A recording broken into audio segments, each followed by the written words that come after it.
It is Monday, March 13th, 2023. This is a Community Consolidated School District 59 Board of Education board meeting. Give a roll call, please. Espino is absent. Lang, Present. Mencia, Present. Petrielli present. Reed, Present. Sager, Present. and Schumacher is absent.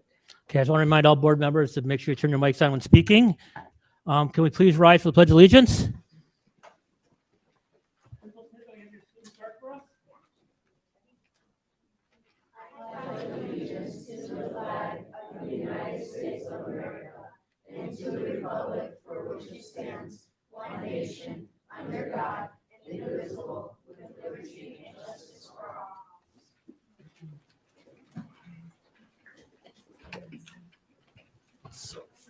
Item 4.0 presentations, Juliet Lowell. Principal Smith, I believe you have a few of your all-stars here with us today. All right, I'm going to call my all-stars up if you don't mind.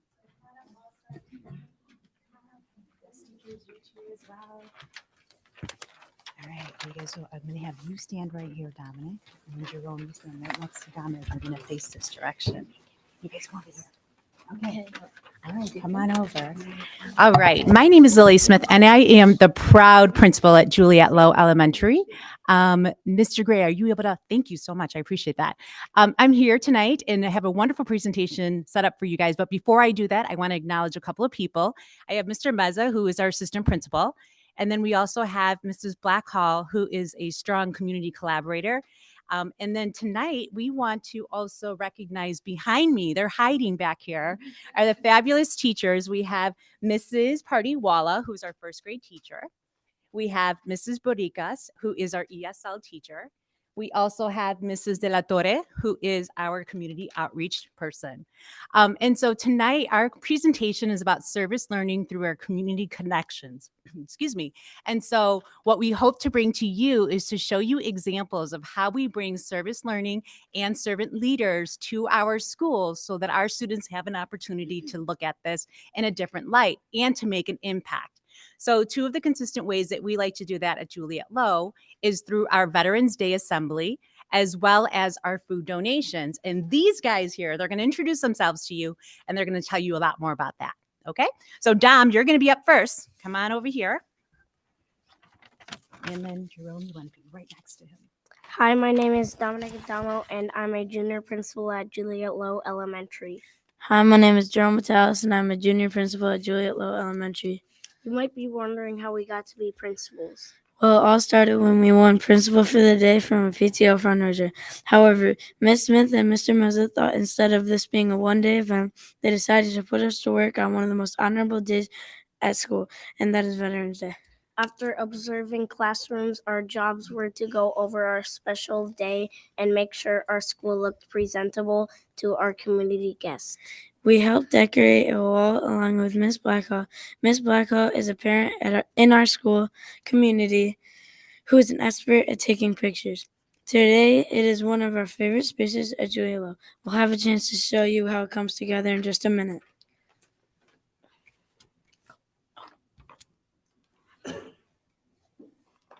So this shows an example of Jerome and Dominic being part of our decorating of our wall that we love at Juliet Low.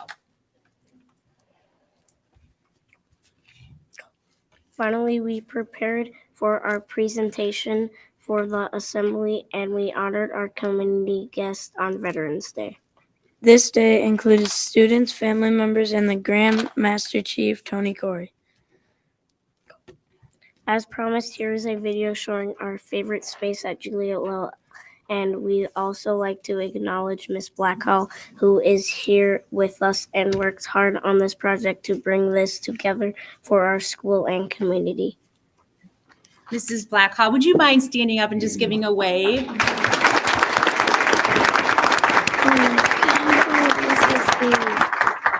We really want to acknowledge her hard work and her participation in our community and contributing as a servant leader. And here just shows a brief view of all her hard work.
Next, we'd like to introduce our Kids Care Club to explain how our other community connection works.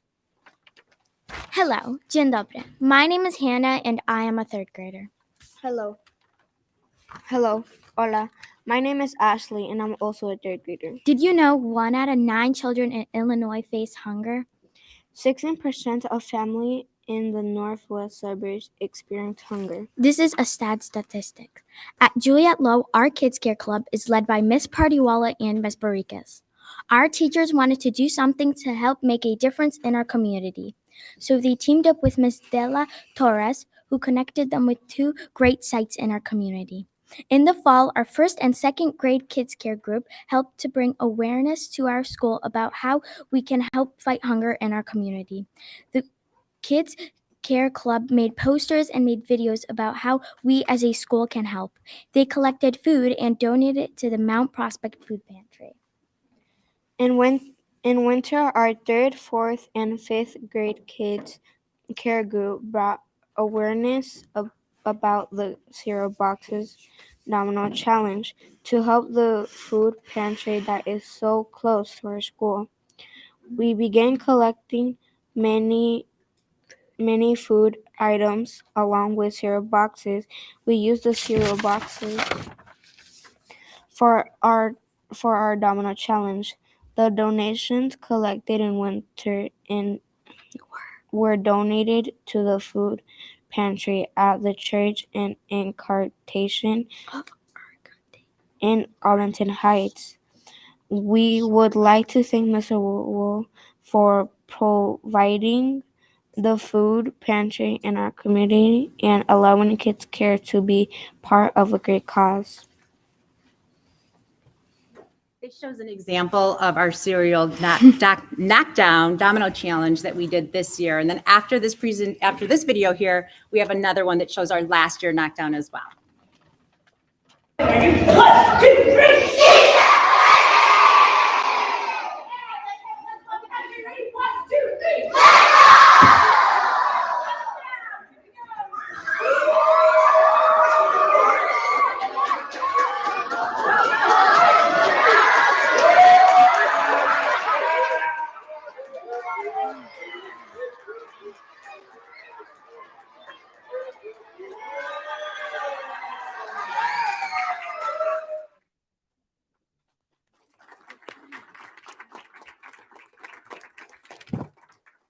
This video shows our last year knockdown with the help of the communications department that helped us video record this one.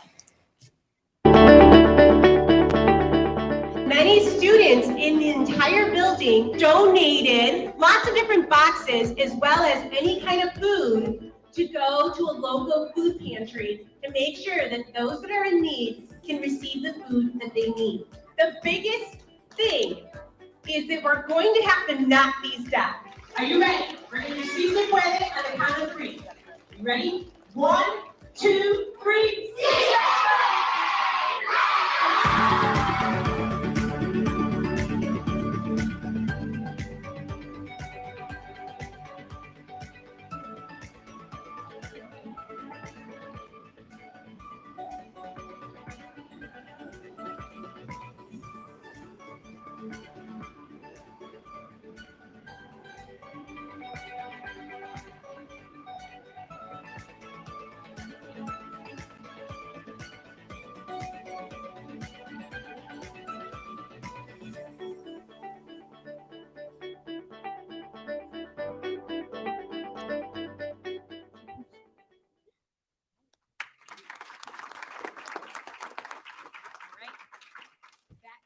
Our presentation tonight, so we thank you for having us. If the board has any questions, our student and teachers are here to answer any of them.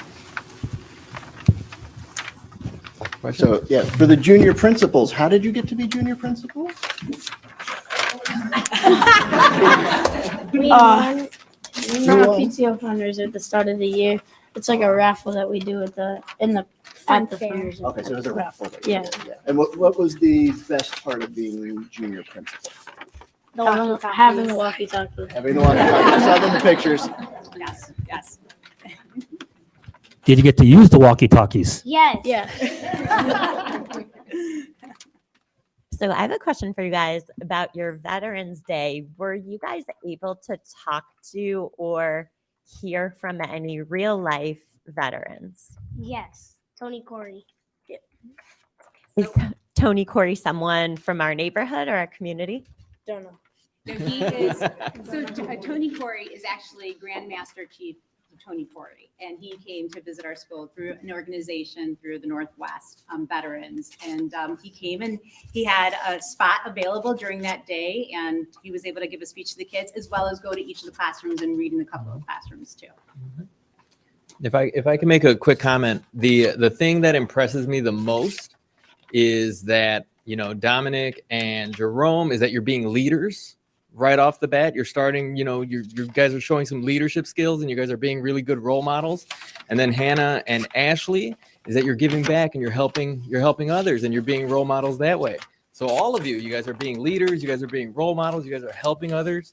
You know, you keep it up. You might be a board member like us one day when you get older. but we are very impressed. We're very, very thankful of all the awesome work that you guys are doing at Lowe. I just want to say it quick. You guys are amazing. I think your school is doing some really wonderful things, and keep it up because I'm so impressed with your Veterans Day displays that you had. That was, and I wish I had met the Master Chief. That's so cool. I think that's amazing. Keep it up, guys. Thank you. So how many boxes of cereals were in those? Maybe like 200 or something. 200? Yes, a lot. And who set them all up? Well, our teachers set them up, but when it got knocked down, we helped clean them. Yes, Okay. yes, yeah.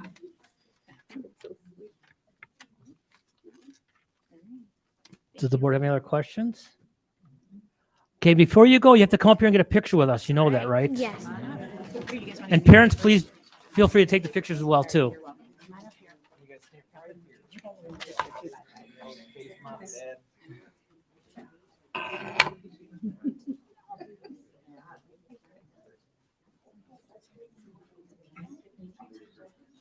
Get some on this side, some on this side.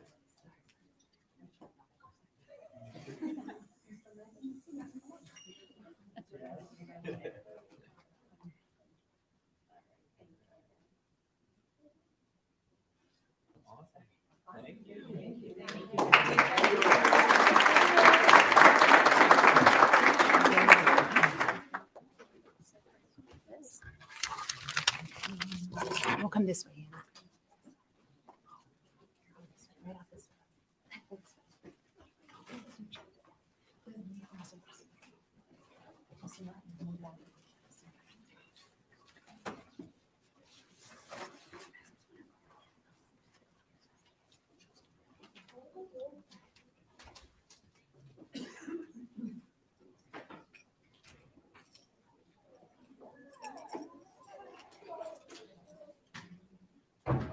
Okay, item 4.0 SEL overview. I believe that's you, Dr. Aschel, and your team. That is me and my team. We are very excited to be here tonight to give you an overview of social emotional learning in District 59. I am joined by our social emotional learning team here. We have our climate and SEL coach and 2 interventionists who will help me present tonight real examples of what SEL looks like in District 59. To start us off, a quick overview. The Student Services and Assessment Department has a mission of identifying and meeting the needs of diverse learners. We do that through 3 avenues: Ed Services, Social Emotional Learning, and multi-tiered systems of support. Over the last year or so, we have provided overviews on educational services and on multi-tiered systems of support, and tonight we will be focusing in on social emotional learning. Social emotional learning lives within our strategic plan goal 1 and goal 2. We have social emotional learning curricular resources and assessment systems so we can make sure that our students are prepared to be successful for life.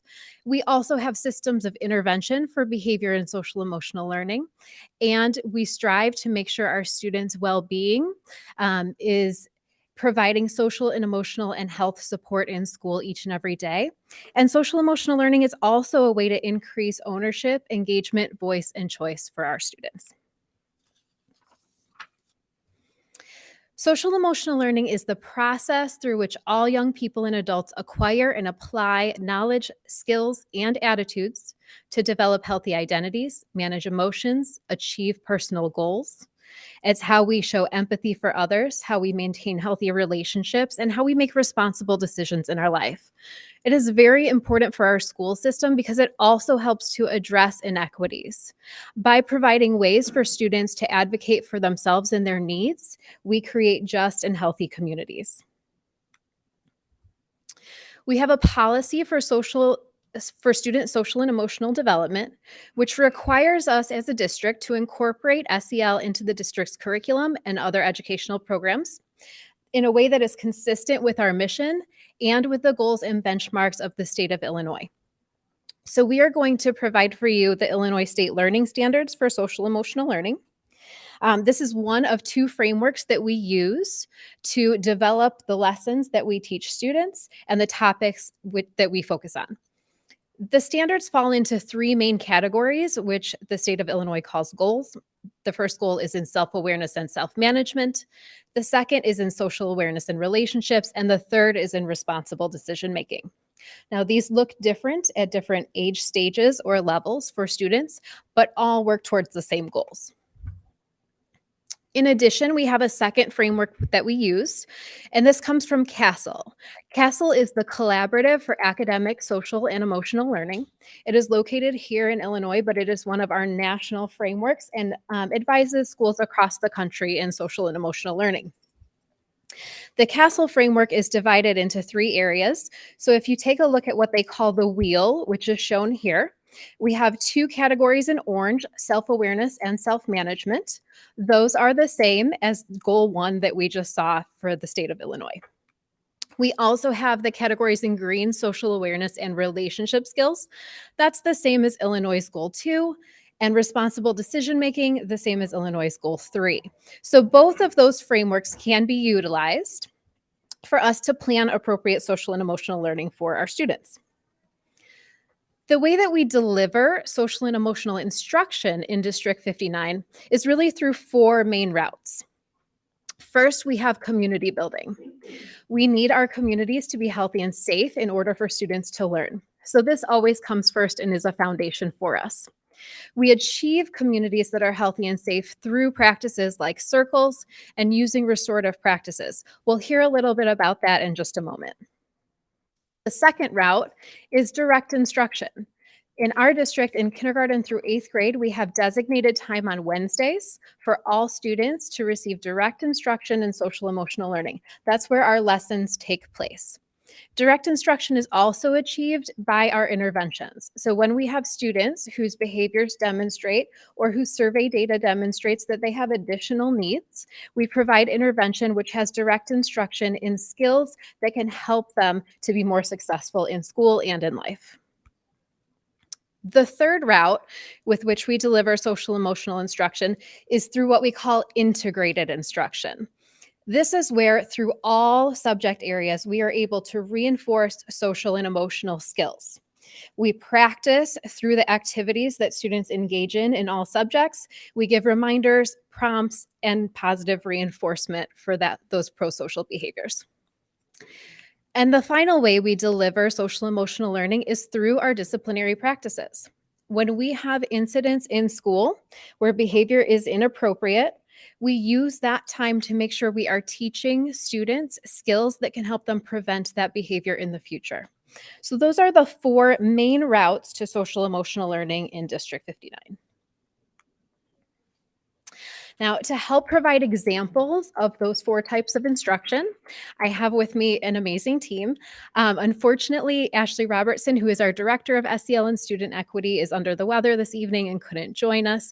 But I'm very happy to have with us Beth Jarosh, who is our Climate and SEL coach for our district, Tina Bainowski, one of our SEL interventionists, and Renata Calderon, one of our SEL interventionists. We also have a third SEL interventionist position, which we will be posting and hiring for next year. All right, so Tina's going to walk us through what some of the community building practices look like.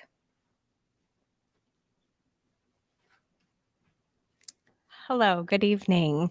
I've been in the district for 7 years as an SEL interventionist, and I am always amazed by the community practices that the teachers here implement with the students.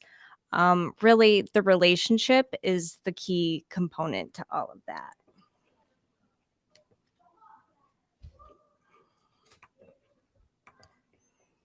Got it. So restorative practices fall along a continuum, and really it's the main focus is to build healthy relationships and to build community. I'm going to focus more in on circles and the proactive aspect of circles, which again, the relationship and building that sense of community. Teachers do take the time to really foster those relationships with their students through daily check-ins, morning and closing meetings, opening circles and closing circles. And really that allows the students to be more available for learning.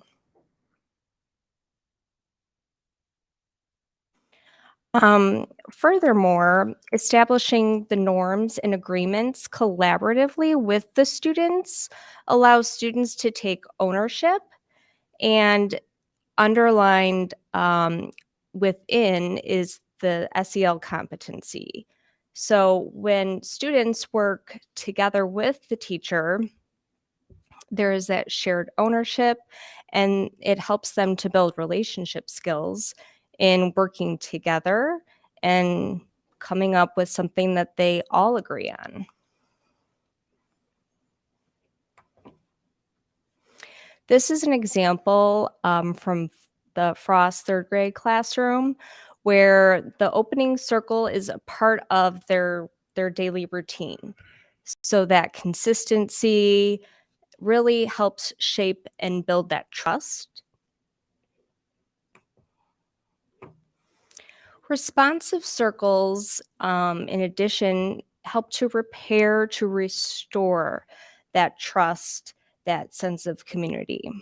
So the questions that are outlined in that white square, that can be used as a restorative chat where students involved can be privately pulled aside if needed, and it can also be done within the circle.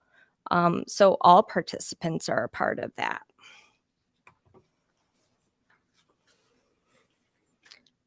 The restorative questions really hone in on the SEL competencies. So for example, that second bullet, who has been affected and in what way? That really helps to build empathy and gives that social awareness competency, that ability to be practiced and honed in on, so that really it's not just something that, oh, we just do this at school. It's something that builds into everyday life.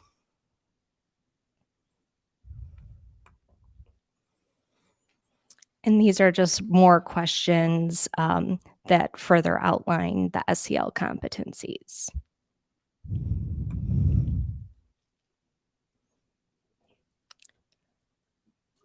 And so again, really the SEL competencies, that ability to have the restorative practices really just helps build that community, that trust and respect. And now on to Beth.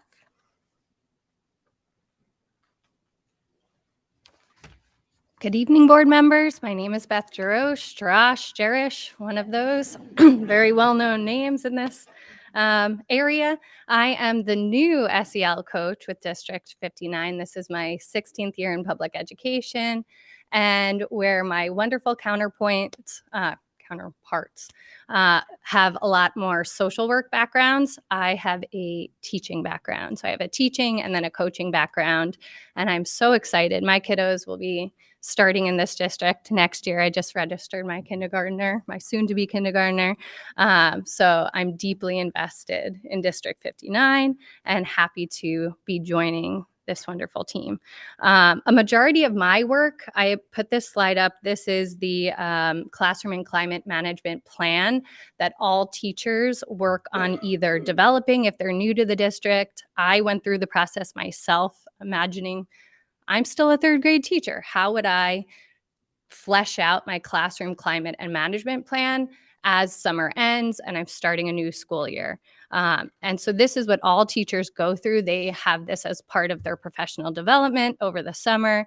And that's something that we look to continue and strengthen, because this document is rich with research-backed best practices for fostering relationships, mapping out our classroom learning environments, communicating expectations and consequences to students, and engaging with families. So when I go and I coach with lots of teachers across the district, we use this plan and we make it a living document, which is really nice. I think it's fantastic that they have so many research-backed, developmentally appropriate examples for teachers to think through before their school year even begins. But of course, we need reboots and we need to revisit it throughout the year. Nope, I'm going the wrong way too. Sorry. Okay. One of the ways that many teachers in the district communicate their expectations is by utilizing a framework called CHAMPS. And teachers explicitly teach or reinforce daily what the communication level, so the conversation level, should be at that particular time in the classroom, right? Because we know they're existing in that same classroom all day long, and the expectations will change depending on what they're working on. So what is that conversation or communication level that's appropriate? How do I appropriately seek help from my teacher, right? Many teachers engage in small group instruction where they need to delineate, even for their little learners, how do I get help if I know my teacher's helping someone else? Another one is, what is the activity level? So kiddos can think through, am I expected to work independently? Is this whole group? Am I in a pair or am I in a working group? And then what is the movement that's permitted at this time? And then finally, all of that is supposed to lead us to that participation and success. And then what I do is, as the coach, I help invest students in understanding these and also hold teachers accountable for proactively creating environments where conversation, movement, and activity is developmentally appropriate. I think that is key. And that goes to our professional development and helping teachers feel confident if they're changing grade levels, if the population in front of them is changing. Also in the classroom and climate management plan is the expectation that teachers will co-create guiding values. So Tina mentioned this before, but here's an example from Rupley. I love this. I saw this when a teacher was doing a post winter break reboot. He had his kiddos come back, and what they were going to do was going to recommit and clarify their class values. And so they created all of the following statements. And it was extremely engaging to watch, because here they are coming back from being out of school for 2 weeks. And now they're coming back. They're saying what they feel they need to have a safe, respectful, responsible environment.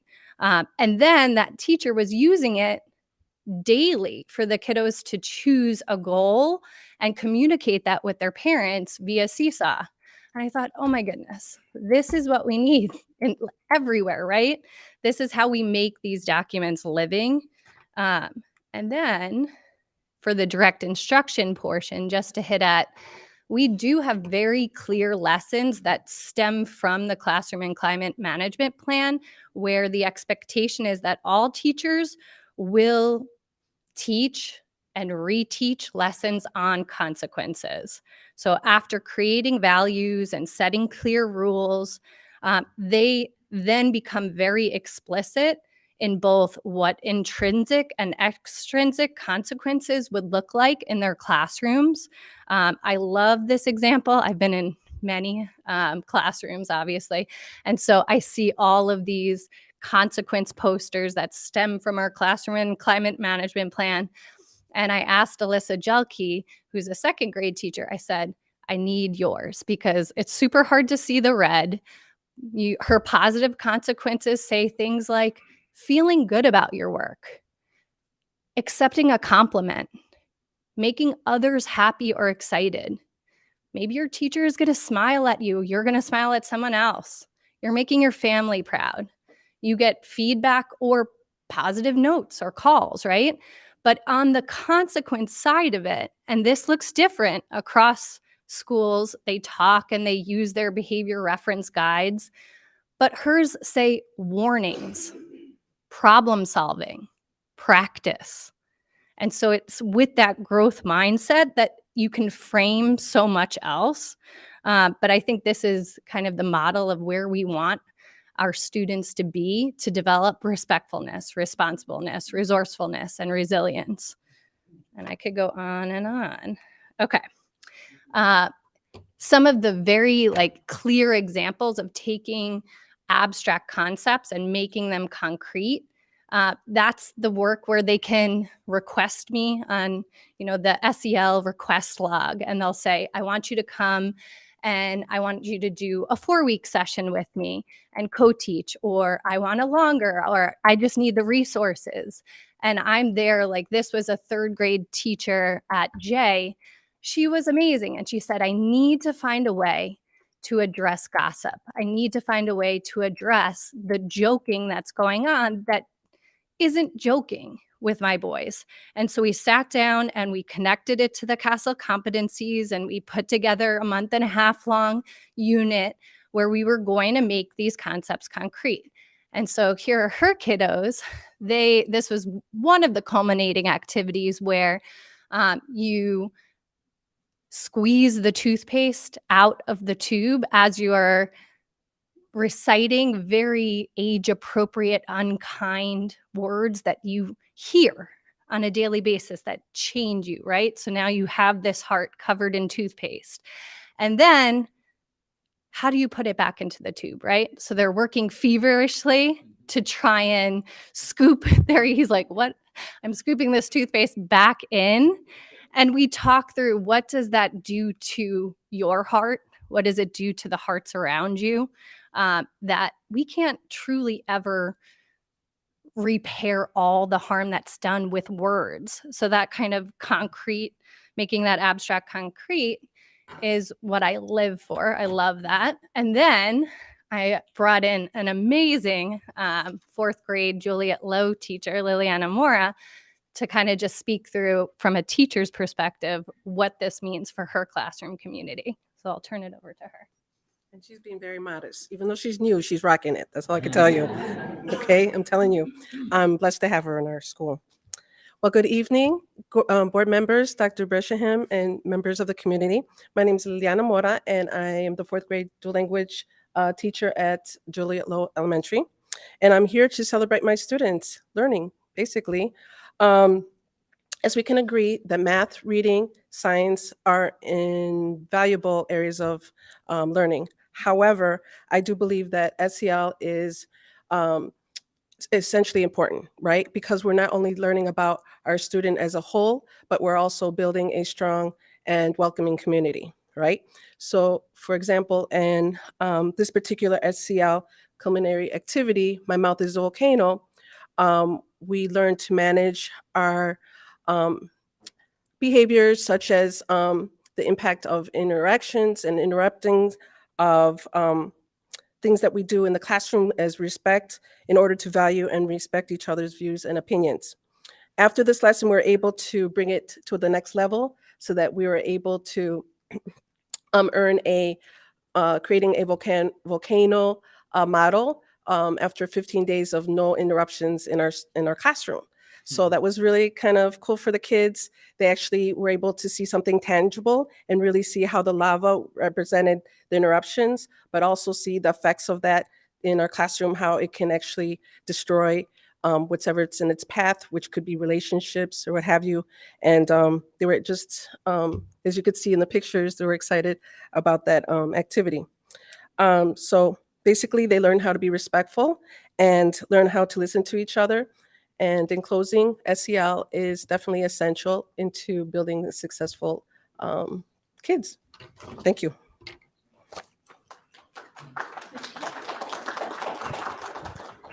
All right, so we have taken a look at community building. We've also taken a look now at direct instruction, and we're going to move into integrated instruction. So to talk about how we reinforce social and emotional skills across the day and across settings, we have Renata Calderon. Hello and good evening. My name is Renata Calderon. This is my first year with the district, and I am one of the SEL interventionists.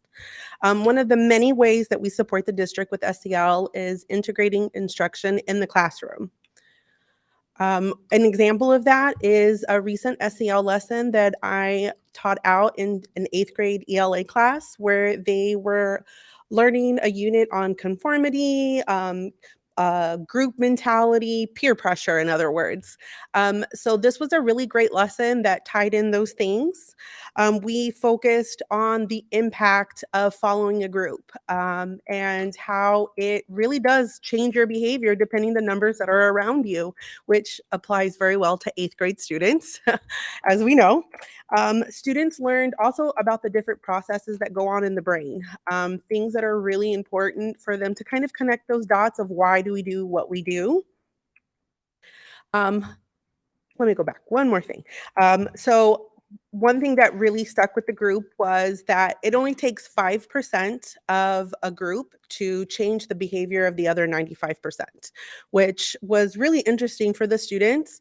We gave examples of assemblies, right? When there's that slow clap, and then it kind of starts to trickle, and then everybody starts to clap. Or if you're in a classroom of 25 kids or 20 kids, it takes one kid to start talking to become very disruptive in the classroom setting.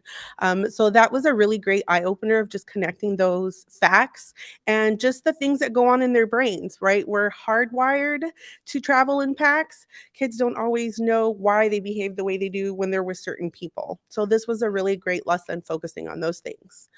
I wanted to provide an example and just highlight some of the discussion questions that were part of my lesson. So I asked the question, what do you think about peer pressure and following along with the group? So these were the responses that the students gave. It was a really engaging back and forth discussion, and the teacher ended up being part of the lesson. She jumped in, she gave a lot of feedback. So the students got to see like this SEL part with the ELA part intertwining and then applying these concepts into their real lives.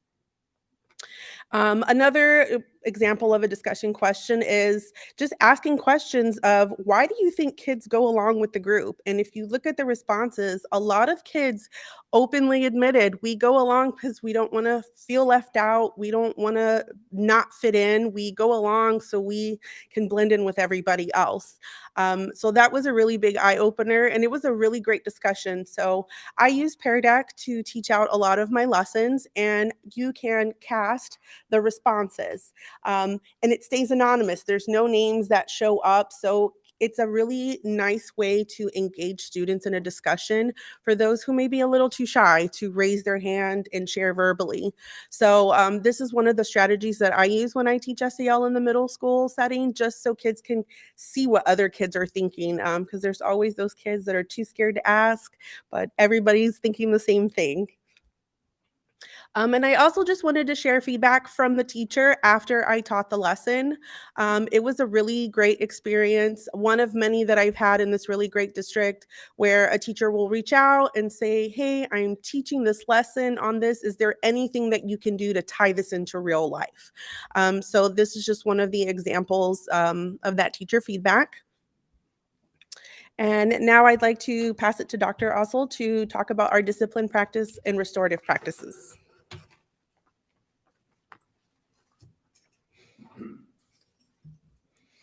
All right, so that last route to instructional delivery for SEL is through disciplinary practice. So we are going to take a look at different philosophies of discipline first to see where we land in District 59 and then talk about what we do about it. So down at the bottom there, you can see punishment. Punishment is often a word that is associated with making people feel uncomfortable or harm. It's not necessarily our goal to punish students. It is our goal to hold them accountable. And so we like to make sure that we are responding to disciplinary incidents with appropriate consequences that match the infraction, and make sure that students are learning from it. If students were able to learn from punishment, we would be able to give detentions and they would never repeat the behavior again. We would never see repeat behavior in our school. So we know that it takes more than that sometimes to change behavior for students. Consequences are meaningful, they're logical, and they are connected to the action of the student. But what's even better than consequences is when we can truly take an approach of discipline. Discipline in District 59 means that there is a consequence applied and learning takes place, that we are teaching students specific skills that they can use the next time a similar situation comes around so that they do not repeat the problematic behavior. And the best case scenario, our gold star, is always restorative justice. There are a lot of misconceptions about restorative justice. I've heard from many people that that means there are not consequences in place. I would argue that restorative justice has the most consequences and holds students to the highest level of accountability, because not only do they have their assigned consequence, they have to learn how to do it differently in the future. But they also have to determine what their plan will be to repair any harm that was done with their actions. So that holds them really to that highest level of accountability, having to figure out how they will make things right. We are also obligated to follow some very specific procedures brought forth by Senate Bill 100. Senate Bill 100 was passed in 2016, and it was built upon the premise that exclusionary discipline, which refers to out-of-school suspensions or expulsions from school, is correlated with decreased academic achievement, is correlated with an increased likelihood of students dropping out of school, and is correlated with an increased involvement in the juvenile justice system. Senate Bill 100 brought on two really significant changes for District 59, which I will go through here. The first was that it did not allow for zero tolerance practices. So zero tolerance practices were pretty common in educational settings where a certain type of behavior would always result in out-of-school suspension or expulsion for students. A common example that we heard a lot in 2016 was if a student brought a plastic knife in their lunchbox, they had brought a weapon to school and they would be suspended. Now, if we look at the context of that situation, that could certainly be an opportunity for teaching what is appropriate and not appropriate for school, and may or may not need to be resulting in an out-of-school suspension. So that would be a zero tolerance practice. That is no longer allowed. We need to look at each situation on a case-by-case basis, and we use these factors, which are also found in our family reference guide, to determine what the most appropriate disciplinary action would be. Senate Bill 100 also in 2016 put very clear expectations and parameters on how schools utilize out-of-school suspension. So first, it dictated that schools can only use out-of-school suspension if a student's continuing presence in school would pose a threat to the safety of others or would substantially interfere with the operation of school. It also required schools to make all efforts to minimize the length of time students are out of school. And it required schools to use all appropriate and available behavior and disciplinary interventions before suspending a student for more than 3 days. So these are requirements that we utilize in District 59 and will continue to utilize. We also know when we have students that are breaking our rules or not meeting expectations that they may need more support or intervention. So we have a multi-tiered system of support, MTSS, for behavior and SEL, just as we do reading and math. We have universal practices that are the same for all students, and we have tier 2 and tier 3 interventions for students. So some examples of our tier 1 practices are opening and closing circles every day, integrated instruction, our skill lessons on Wednesdays, clear behavior expectations and instruction around them, and classroom climate and management plans. Within tier 2, we may be looking at small group instruction on very specific skills, structured ways that we provide feedback to students on their behavior throughout the day, check-ins beginning, mid, or end of day, and classroom level supports. And for tier 3, we would be looking at creating a very individualized plan to support a student's behavior throughout the day, or potentially partnership with community agencies such as mental health providers. We determine if students may be in need of tier 2 or tier 3 intervention using 2 main data sources. They are discipline referrals, major, minors, or suspensions, and our sense of belonging data, which is gathered through panorama surveys that I'll talk about in a moment. When we look at the volume of need for intervention in District 59, we have 5,188 K through 8 students that we maintain data on within our system, Branching Minds. And of those, 4,896 are recommended for tier 1. Based on discipline referrals and sense of belonging data, we have 216 students recommended for tier 2 and 76 recommended for tier 3.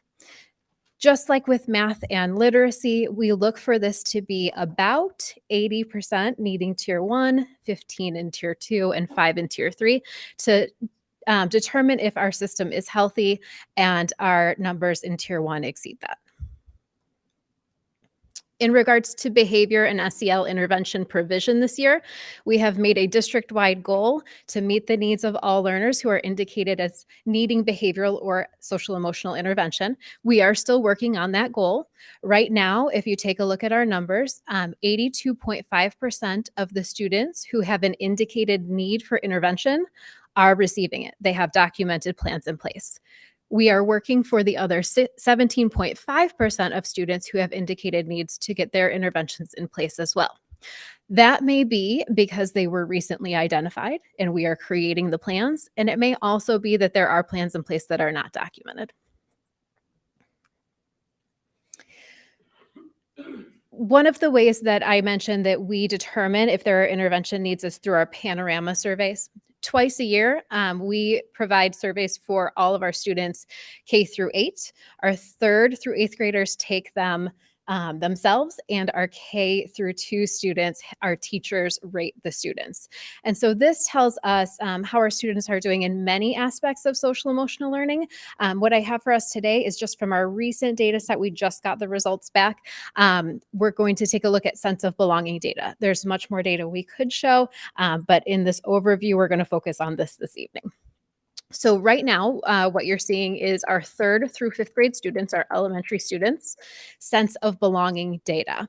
So this is how they feel that they are valued or belong in their school settings. 75% of our 3rd through 5th grade students responded favorably that they feel that they belong and are valued. We can compare that with the other elementary schools who took panorama surveys in sense of belonging. And we can compare that with a similar free and reduced lunch percentage. When we do that, that places us in the 90th percentile, near the 90th percentile in comparison to the national data set. For our junior high students, we can look at a similar set of data. 54% of our junior high students, 6th through 8th grade, responded favorably that they feel that they belong and are valued in their school setting. When we look at other middle schools in the national data set with a similar free and reduced lunch percentage, that places us near the 80th percentile. Right. We also wanted to make sure that we could demonstrate what SEL looks like in our classrooms. We've had some great examples this evening, but one of the ways that we can try to transport you into our classrooms is by looking at the Education First and Novo Foundation site that was created that featured District 59. So several years ago, we applied for a grant. Unfortunately, we didn't get the grant, but through that process, they identified District 59 and 2 other districts to highlight in terms of the practices that we use in social emotional learning. So if we could just navigate to that site very quickly. There is a video here. I'm not going to video this evening, but we can just take a look at some of the examples. These are photos from our classrooms. And this website is selforteachers.org if you wanted to take a look at how our district was highlighted. So if we could just scroll through that, we can look at the different aspects that it presents. You'll see some of our panorama data there as we started our benchmark surveys. And then components of how we deliver social and emotional instruction. So you'll see some of our teacher collaboration and professional development that we provide, as well as some of the culturally responsive practices. So I hope that this gives a good overview of what we have in place in District 59 for social emotional learning and student behavior. We know we have a ways to go and we have many goals in the works, but this provides the basics of how we deliver social emotional learning in those 4 different routes in the district. And at this time, I'd like to open it up to questions. So thank you for all the information. That's really helpful.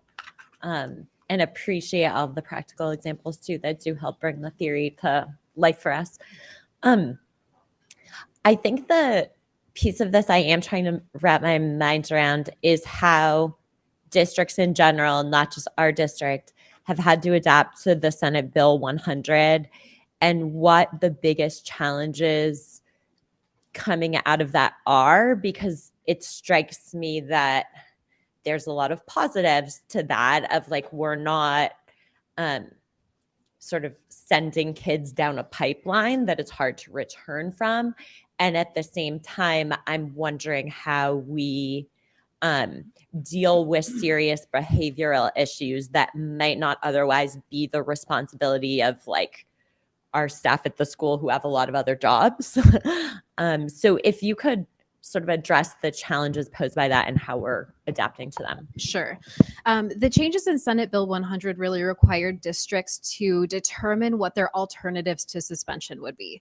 So what that means is districts had to find ways to make sure that they were holding students accountable, that they were very clearly providing a message that the behavior that happened is inappropriate and unacceptable, but also did it in a way that allowed them access to education.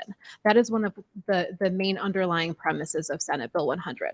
So sometimes that looks like an in-school learning opportunity where you are not with your peers, you are not in classrooms, but you are focused on the skill or the need that you have that will help you prevent the behavior from happening again. Can I jump in? Okay. I'll give a clear example from my day today. So a first grade student at one of our schools displayed inappropriate touching.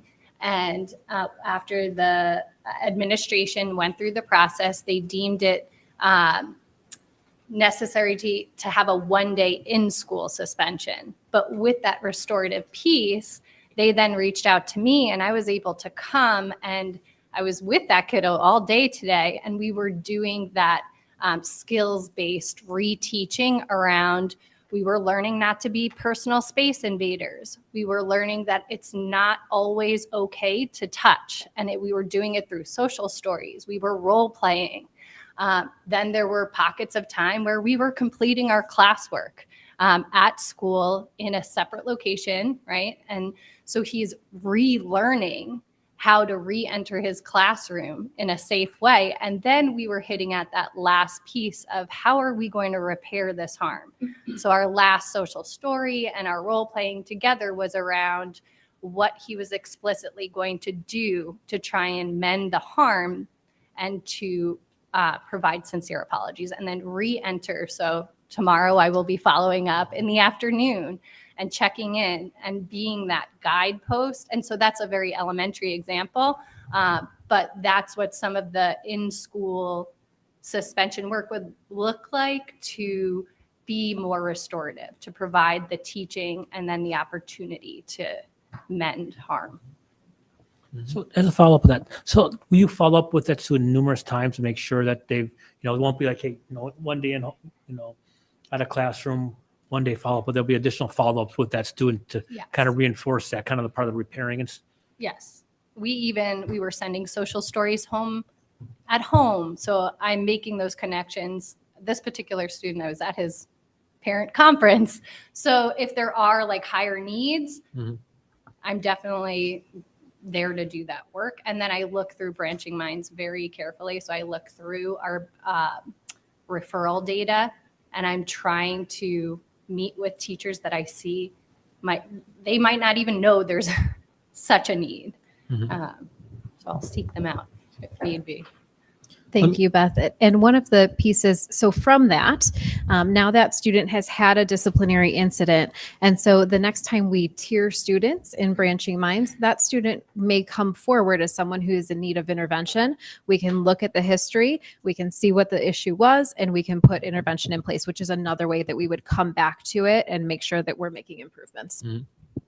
Let me ask a question about circle time and community building. Maybe Tina, this one might be for you. We're going on year 3, the anniversary of the pandemic starting 3 years ago. What's the trend? Have you seen students over the course of 3 years back to normal? Were they more reserved, kind of when we talk about their own, building communities in their own classroom, being open, communicating? What have you seen over the course of time? Well, I would say that I've been able to experience both the junior high level and the elementary level, and I am very impressed with the elementary level, how they really put that foundation work. So I don't think I can speak to the exact trends, but I would say that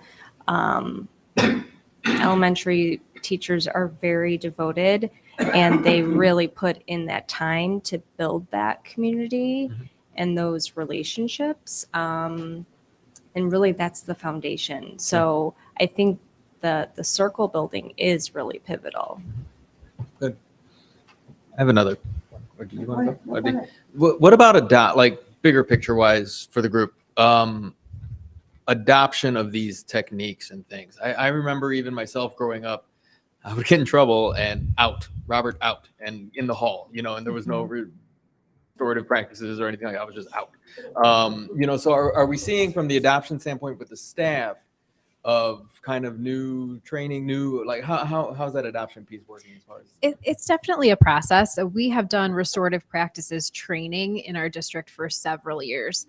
All of our social workers, our SEL team, and our administrators have formal training in restorative practices, which they then can help the staff in their building to understand and adopt those practices more often. And we offer that every summer. So we will have another training the week after school is out this summer. And we're even looking at some specific trainings for full buildings. So that is something that is constantly in motion. So we can continue to involve staff in that process so they can really utilize the full training, understand the why behind it, and understand how it is or is not successful. I'll just add in super quickly, besides because it came to mind, I had seen the author of Captain Underpants. He developed his series, right? Because he was Robert out, right? He was sent out so much that he was in the hallway developing his own comics. His teacher crumpled it up. This will amount to nothing. And here he is delighting elementary kiddos across the country. So not to say that that's the silver lining, but I want to then point out in our schools, we use our tiering to then set up groups for kiddos. So while I was meeting with a student doing an in-school suspension today, Tina was at the same school running those tier 2 groups that might be focused on how to appropriately gain peer attention, right? And so they would meet in a small group and talk through that and role play what that's going to look like the next time they're in their classroom. So I think that has evolved a lot from where we were, which is very nice now that we have really strong social workers in our schools. Sure. I'm looking at more what's going on with the junior high because it's a different dynamic. The teachers are not with the same kids all day.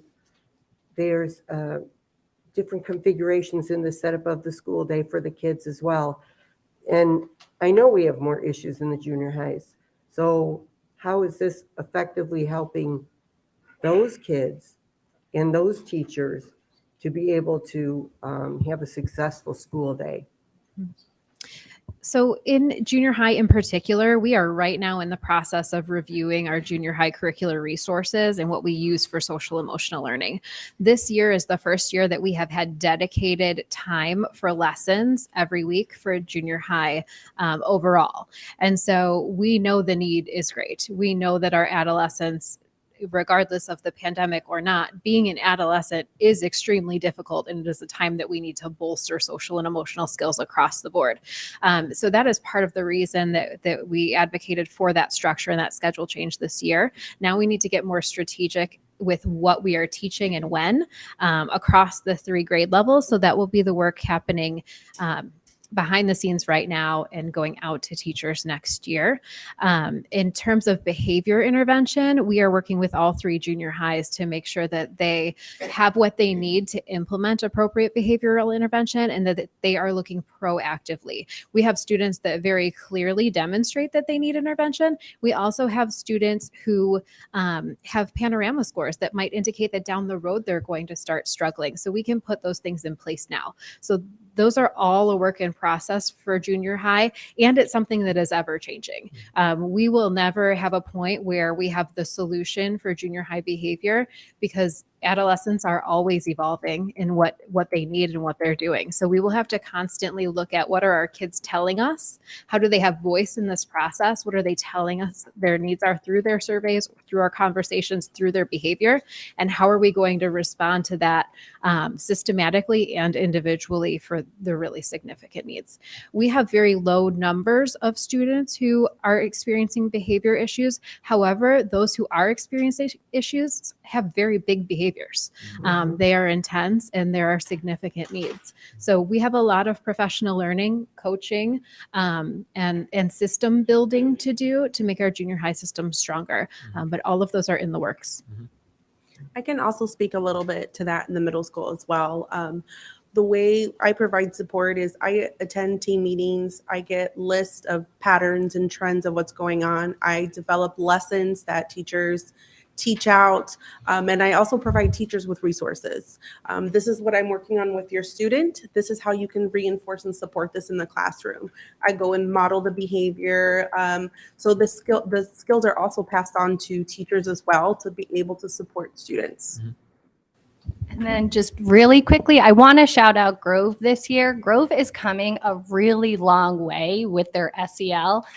Their admin has an SEL committee of teachers that span all 3 grades, and they meet. They called me in to join them, but they don't need me at all. They're developing fantastic tailored lessons to their school based off of the resources that we do have now. Of course, they want more, and we all know this, and we're working. We have big goals here, but they are doing an amazing job. They're creating lessons for their SEL time for their school, and I just want to celebrate the administration there for really supporting the individuality, like making it their own. And you could tell when you walk in there, they have common language because an entire grade will have discussed the same slides and then done a project off of it.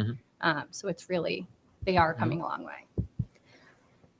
So tagging off of Patty's question, I guess I'm thinking about our older students and then specifically our older students with the most sort of severe, probably like tending towards violent behaviors. And I'm wondering, with this balance of like following Senate Bill 100, it's like, how do we also make sure that our admin and our teachers feel safe?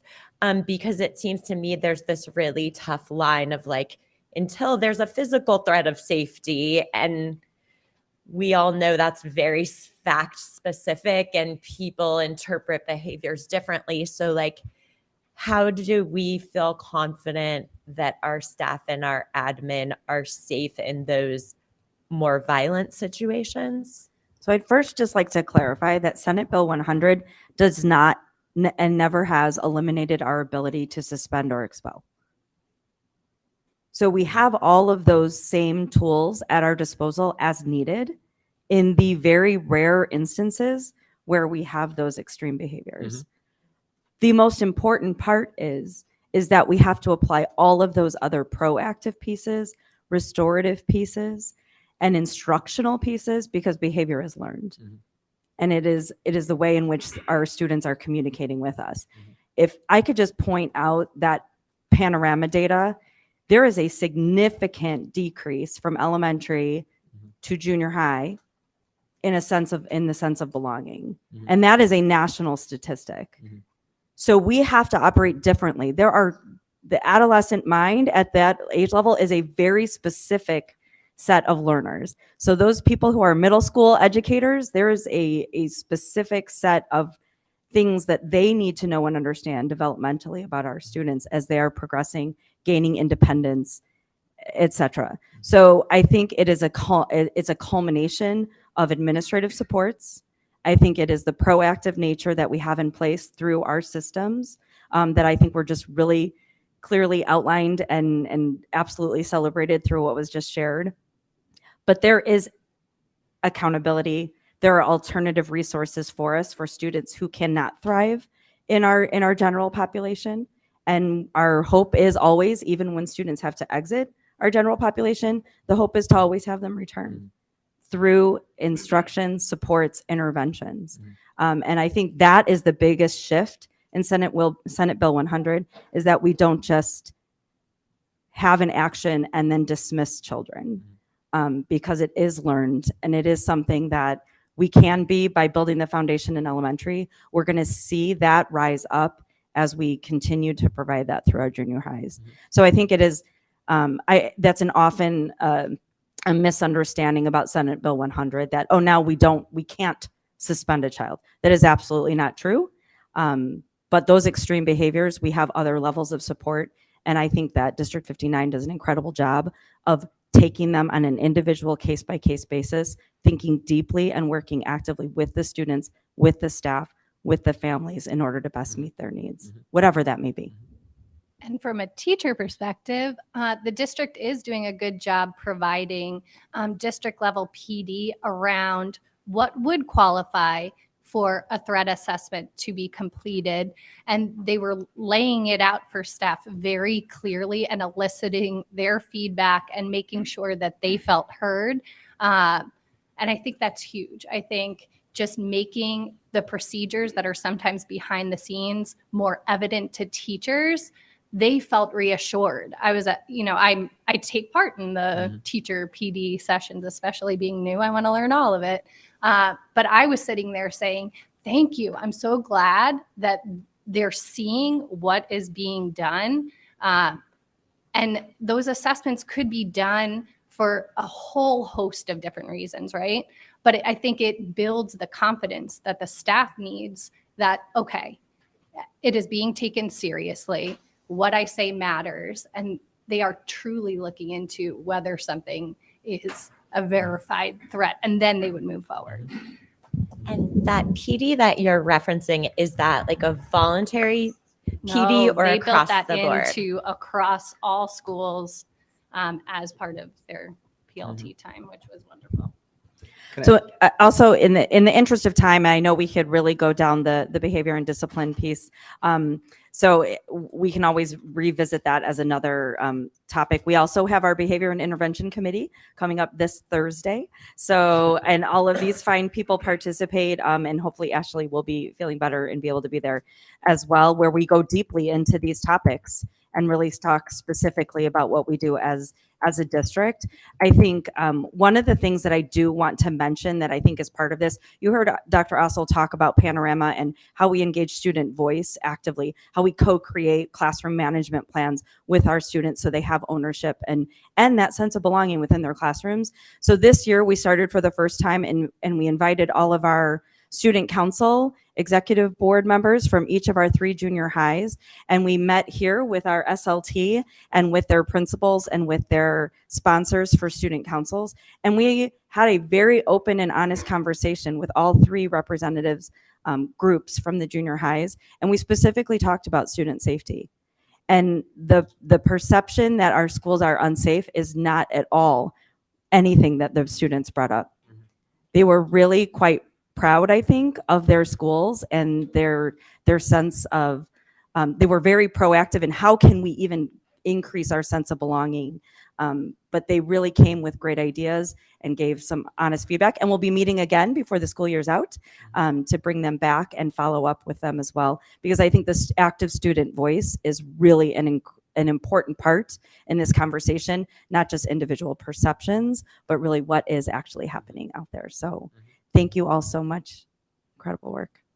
Thank you. I'd just like to add, about 3 months ago, I think it was, that we heard here at the board meeting that there was violence, and that word really bothered me that night, violence in Grove and Friendship Junior Highs. My children went to Grove Junior High. There was never any violence back then. Why should there be violence now? Do you think that what you have been doing in the last couple of months or whatever has affected the violence or supposed violence in the junior highs? What I had heard was that the outside gangs from the neighborhoods were fighting within the schools. I have no idea if there's any credibility to that or not. But to me, all of this is wonderful. But if we ever hear the word violence again in our schools, I'll be very upset. Because I don't believe anybody wants their children to go to a school where there's violence. I think we are hearing a lot of that word violence, and there are many different types of behaviors defined in many different ways that we are addressing in our schools. I think I want to be careful to take that word and use it with our students. It is not a word that is part of our behavioral actions or incidents. And I also know that when I go into the schools, I am not seeing violence, and I am there very regularly. My team is there every day across the district. They are not seeing violence. That doesn't mean that it doesn't exist, but I want to be very clear that that is not a regular occurrence, that incidents are few and far between, and they are addressed appropriately with consequences, with out-of-school suspensions, with placements, with expulsions when they need to be. Can I ask I know we keep wrapping up and I keep jumping back in. The Panorama surveys, the belonging, we do it yearly. If I'm going off memory, they're always hovering right around that 80% feel like they belong. Is there data, or do you have data that shows perhaps schools that have very low percentages where students feel where they belong, and behavior that kind of corresponds with that, as far as more fights and more altercations, things like that? So maybe addressing this issue that we're talking about here, if we have a high percentage of kids that feel like they belong in this, not saying that there's still work to do, obviously, if 25% feel that they do not. But, along with Dr. Bresnahan's comments of the students that came here, do you guys see a link to that with lack of severe altercations? Sometimes yes, sometimes no. I wouldn't say that there is very strong correlation, but I think theoretically and based on what we know about student behavior, students are more likely to engage in risky behavior or to act out when they don't feel connected to their environment. So I think we can draw that conclusion, even though there's not necessarily data that demonstrates that that's what happens. And I would say, Robert, equally, if not more, the sense of belonging data tells us more about how to create a more inclusive environment, because what I think we see more often is withdrawal. I think on the extreme side, it's self-harm or thoughts of self-harm. Sure. And that is in probably a greater concern in today's age than I would say any type of physical altercation. That is really few and far between and pretty isolated in their incidents. I think the sense of belonging is about creating, giving students, everybody, all of them, a chance to be successful in their learning. And that's the greater connection I see to the overall social emotional learning piece of it. Thank you.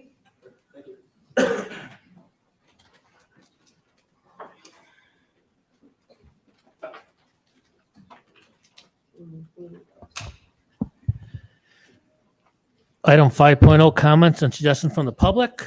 Before we have comments, I will have something to read. This is the point of the meeting where we welcome public comments. Tonight is a regularly scheduled Board of Education meeting. The purpose of the meeting is for the board to properly address the items on the agenda publicly as required by the Open Meetings Act. To allow the board time needed to address all agenda items, we ask you to please limit your comments to 3 minutes. A board member will serve as timekeeper and will give a speaker 3 minutes notice when there's 30 seconds remaining to allow the speaker to complete or summarize their thoughts. Public comment during a business meeting is a time for the board to listen to comments from the public, but this is not a time for two-way discussion between the board and the public. Please understand the board will not ask nor answer questions. If you have questions or wish to have a response to any item, please submit your comments in writing to the superintendent. We'll follow up with your response. We also want to remind those in attendance that the meeting is being video live streamed. Video of the meeting will be archived and available for viewing after the meeting has adjourned. For those of you sharing a public comment, please be mindful that you're being broadcast live and your comment will also be included in the video archive. With that,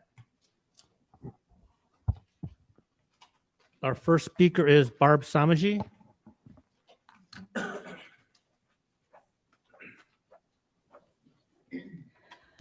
Good evening, board. It is your right as a board to hire and set the working conditions of the superintendent and the contract. But I respectfully suggest that you remove item 6.6 from the consent agenda to be voted on separately. So one of you can have that removed and voted on separately, just for so the public can know how you stand on that particular item. That item is the second amendment to the performance-based superintendent's contract for Terry Bresnahan. And basically, it is to pay $6,500 for each of the next 2 years, 2 TRS for the purchase of optional service credit for the superintendent's out-of-system teaching service in California, and then it goes on for a little bit more. I just have a little bit caution when I read that, because we did have a former superintendent that wanted that in his contract, that for the board to do it, and the board denied that. So I think in doing, and I have not seen her present contracts or the full contract, so I don't know what's in her full contract, but I think in doing that, you have basically set precedent for the future and for all future contracts. So just on that one issue, I think it was the January meeting, Mrs. Schumacher had asked for the League of Women Voters to have a candidates forum, and that did happen. And I'm just answering her question as to whether or not it did happen or didn't happen. It happened. It is online, and it is for viewing. All you have to do is contact the League of Women Voters online, and you can have access to that. So anyway, thank you very much. Thank you for considering this. Thank you.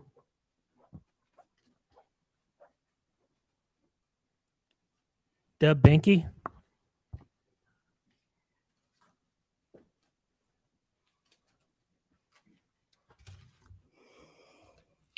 The decision at last month's meeting to get rid of the balanced calendar without a discussion is unacceptable. On this side, it appears as though members of the board didn't give a single thought to the students, families, and staff at Ridge. Many students thrive on routine, and now they will be at sea during a longer summer break. Many families are now scrambling to figure out summer care and activities for their children. Many families are also at risk of losing money trying to reschedule vacations or needing to cancel them altogether. All this to ease the district administration's workload by a couple of hours. This decision was handled incompetently and with callous indifference. On tonight's consent agenda, it appears members of the board are scheduled to approve the superintendent's amended contract. Looking over the performance goals, as a parent and as a stakeholder that's lived in the district for 25 years and in Elk Grove for 21, I can adamantly say the superintendent's performance does not merit a contract extension, let alone a raise an additional 25 vacation days. Demanding those rewards is predatory in this inflationary recession, especially when that salary is triple the household income of the residents in our district. Introducing a flawed plan with no contingency doesn't mean goals were met. The only thing that's been accomplished is discord and mistrust in the district. I urge any member of the board to withdraw this item off tonight's consent agenda. Firstly, it should be a discussion item. And secondly, if no board member is willing to strike this from the agenda tonight, at least have the fortitude to not motion or second the approval of the superintendent's amended contract.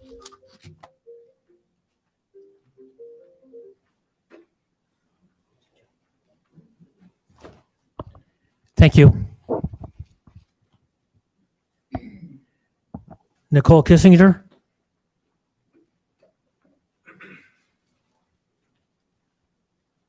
Hi, Nicole Kitzinger. I got 2 kids at Ridge.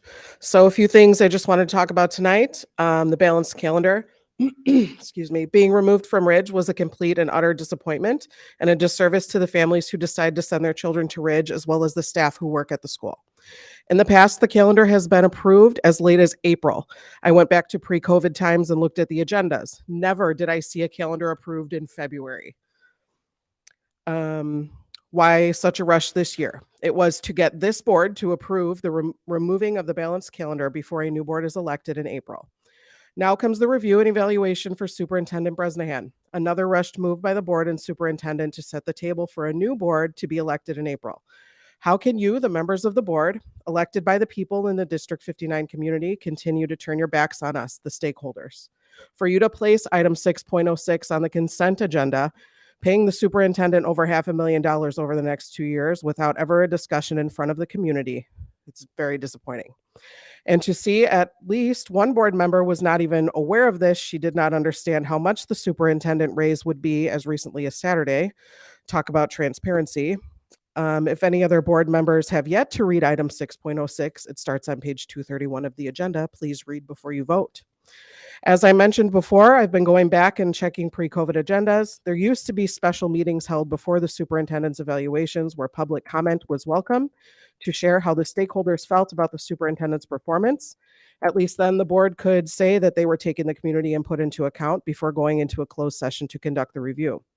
At the very least, this topic should be a discussion item tonight, not on the consent agenda to be passed without proper public input.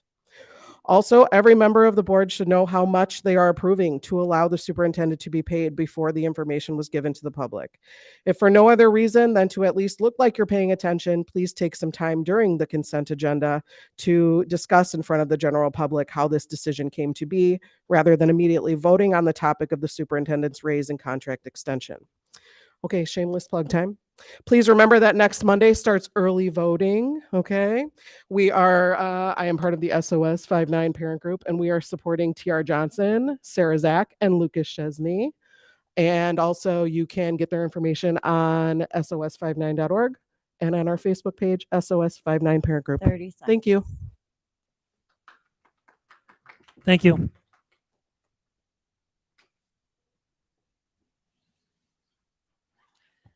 TR Johnson.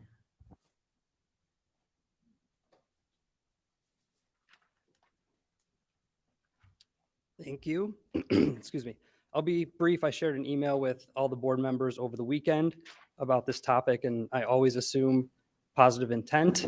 And given the tension that's been between the community and the board, on the pairing issue and the recent calendar change at Ridge. I'm hopeful that the extension being listed under the consent agenda is just an honest mistake oversight. And I'd ask the board to delay the decision for at least a few months to share the process that went into coming to that decision and also a summary of the evaluation, what you can share. So I think that'll go a long way in helping restore trust in the community and helping us move forward from the past few months. Thank you.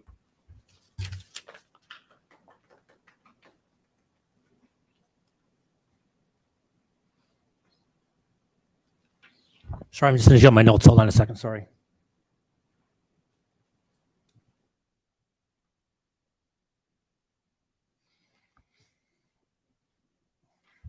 Ryan Buchler.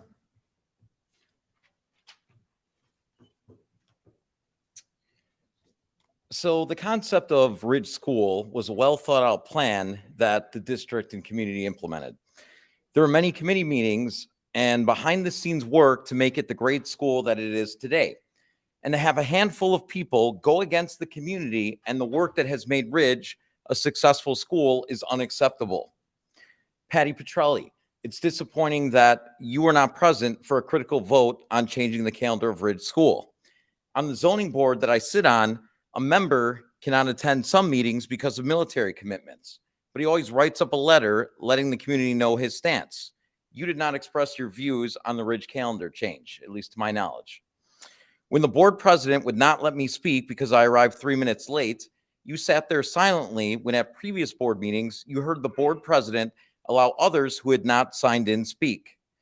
Today, you stand before us running for re-election to represent the people of this community. But where was your representation of the voice of the community when I arrived 3 minutes late? So you are no different than the other board members who are trying to sneak through a contract extension of a superintendent. Why not let the next board work with the superintendent to make that decision? Ms. Petrelli, real leadership would be a motion from you to remove the contract from the agenda and asking for a vote to table it until after the election. By doing this, you will be following the leadership of TR, Sarah, and Lucas. Patty Petrelli, when another board member called you on a few different occasions, you did not call that person back. The way you and others on this board have spoken to one of your fellow board members at multiple meetings is unacceptable. District 59 has been a proponent of the Character Counts program, and how can we have board members set an example for our students when they do not always follow the pillars of character? Dr. Sager, your comments in the Daily Herald last December, they were deplorable and they were condescending. I'm disappointed in your vote, which went against the wishes of the community that you were elected to serve. You also stated that the grade level center plan would solve the problems when there's no research to support your claim. I want 3 new board members that will tell Dr. Sager no when he wants to bring up the grade level center plan. I want 3 board members that will tell our superintendent no when she tries to change Ridge School. And I want 3 new board members that will treat others with respect. And the 3 people to do that are TR Johnson, Sarah Zach, and Lucas, who are running for school board. My message to the community, especially the Ridge community, is to stay engaged and speak with family, friends, and neighbors to let them know what's going on. We can't let up now because the second this election is over, the board could put the plan to uproot families and staff right back on the table. You've heard Dr. Sager insist on moving forward with the plan with a different timetable. We cannot let this happen. Please stay engaged and elect TR Johnson, Sarah Zach, and Lucas to represent our community. Thank you.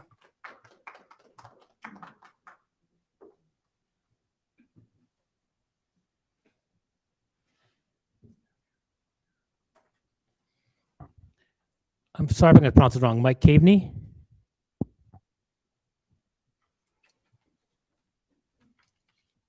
Hi, I'm Michael Caveney. And actually, some of the things I'm going to say kind of shirt tail on what Mr. Buchler said. I'm glad that the board voted against the proposal to uproot students and staff in our community. Dr. Bresnahan, and I appreciate the fact that you want to make sure the students at all schools have access to the same resources. I hope that you will continue your journey without going back to the drastic plan that you proposed. If a school has a program that other schools do not let parents choose if they want their children to attend that school. If the numbers for the gifted program are smaller at one school, then bus those kids to another school for gifted instruction. Many school districts already do this. Busing a few kids to attend a program would certainly be easier than busing most of the district as your plan proposed. The fact that this board has expended so much time and money to be diverted to areas other than the curriculum is unacceptable. I know that Dr. Bresnahan said at the October 12th meeting that curriculum is an ongoing part of your work that is done outside of the equity journey. You indicated that no time would be taken away from the curriculum, but I feel that the focus among staff, students, and community has been on grade level centers, not the curriculum. Look at all the board meetings that were spent on one single issue instead of the curriculum. The interactions between the board, superintendent, and community have been largely about grade level centers. This district talks about the importance of social emotional learning, but the focus on grade level centers throughout much of 22 has caused stress among all stakeholders. The teachers, many of whom have spent years building relationships with families, had to work in the uncertainty of their futures. Many teachers have expressed relief that your drastic plan did not pass. For any board of this type to work properly, trust is paramount. The residents that have been participating in public comment over the past several months should be accommodated to that trust. They have dinner to make, homework to help their kids with, and other responsibilities, but they must be here because they have concerns, and rightly so. I don't like coming to these meetings to speak either. I don't like having to watch your every move. 30 seconds. We need new board members that will challenge the status quo, hoping that the wishes of the community will be represented here. We understand, I need to say this, we need to have people on this board who are going to respect each other. Don't think we didn't notice certain board bullying, and also represent the wishes and needs of the community. Anything else is merely culpable. We understand that you should use your judgment. That's why you were originally trusted and elected. But please make that judgment reasonable, logical. Time is up. And without malignment. Thank you.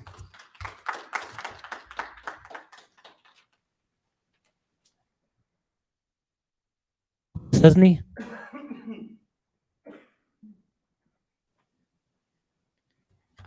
Hi, how are you? My name is Lucas Chesney, and I am here as a community member, parent of the District 59 schools, as well as a candidate for Board of Education. I am here because I have significant concerns with the administration and some of the board members' chronic disregard for the community that the board is out to represent. Let's look at the facts. There's a significant lack of priority on students' education.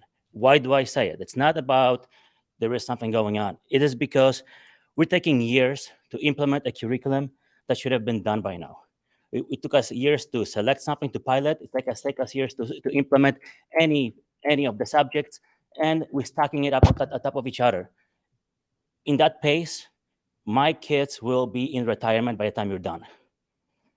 The SLT should focus on accelerating the rollout of this instead of unsupported programs that were doomed to fail because they did not address the core issues in the district. We got significant safety concerns in our elementary and our middle schools, despite the dog and pony show that we see here. Let's look at some facts. The ones that you presented. The SLT team is boasting about we have only 5% of significant behavioral issues. That's 300 students. It means one student per class. Doesn't matter if it's a first grade or fifth grade. One student per class that has significant behavioral issues, and it only takes one to disrupt the class. On top, we have rumors that there is significant attempts to get that 5% number lower without actually making the change. I think it's supported by numbers that are shocking. The police was called over 80 times to our middle schools. 80 times. Just last school year, for concerning of issues, not a standard visit of which is more than the last 3 years combined. And I'm going to quote a couple that that we had on the list: assaults, battery, burglary, criminal damage to the property, harassment, theft, threats, bomb threats, vandalism, and more. Don't tell me that we are doing great. We're not. 30 seconds. That's nothing to be proud of. There's, of course, disregard for student needs. We're not looking at the because we don't support the teachers. We don't get enough interventionists or resources. I mean, we have $90 million in the unallocated funds, for crying out loud. Let's invest in the kids, not in the bonds. And that is how you achieve a true equity, by making sure that our kids and teachers have the necessary resources where they need it, when they need it. Does not matter which neighborhood school they attend. And I support everything that was said about the contract extension. It is being too sneaky. I am very sorry. I emailed everybody, so you know my stance on it. Thank you very much. Thank you.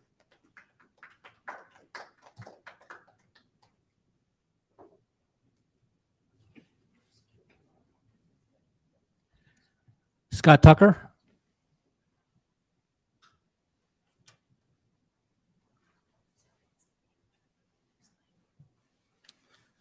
Taxpayers deserve better than backroom deals and secret handshakes over superintendent contract extensions. This 6.06 should be removed from the consent agenda. It belongs as a discussion item. We have a school board election on April 4th. We're looking to elect 3 new school board members. There's no reason why we can't wait until June to reconsider this extension. Thank you. Thank you.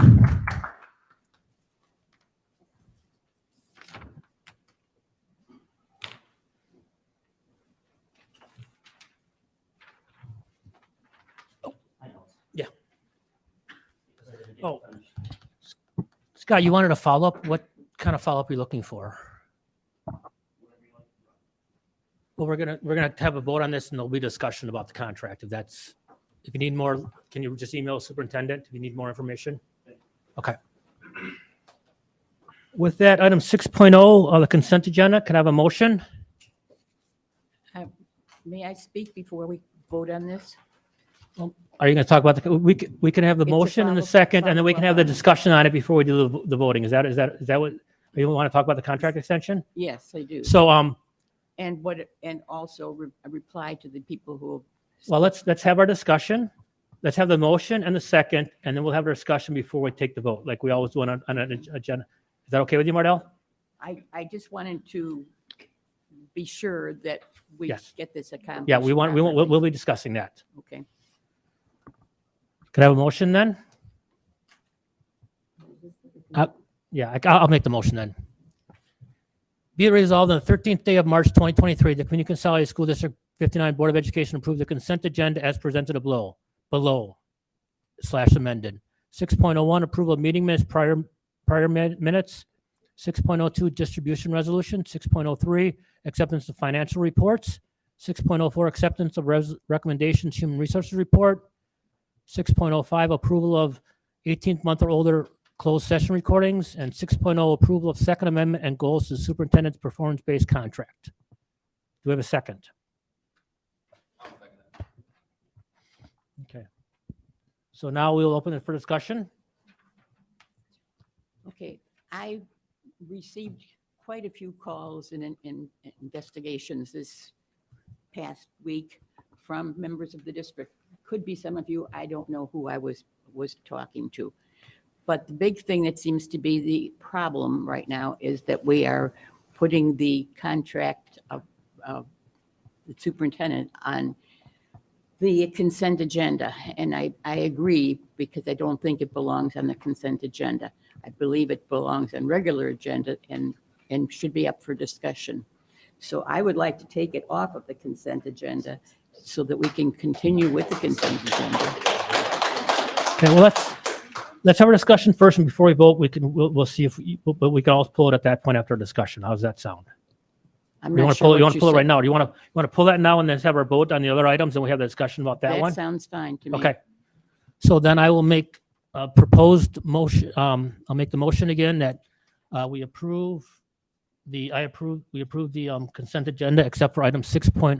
Do we have a second? I'll second that.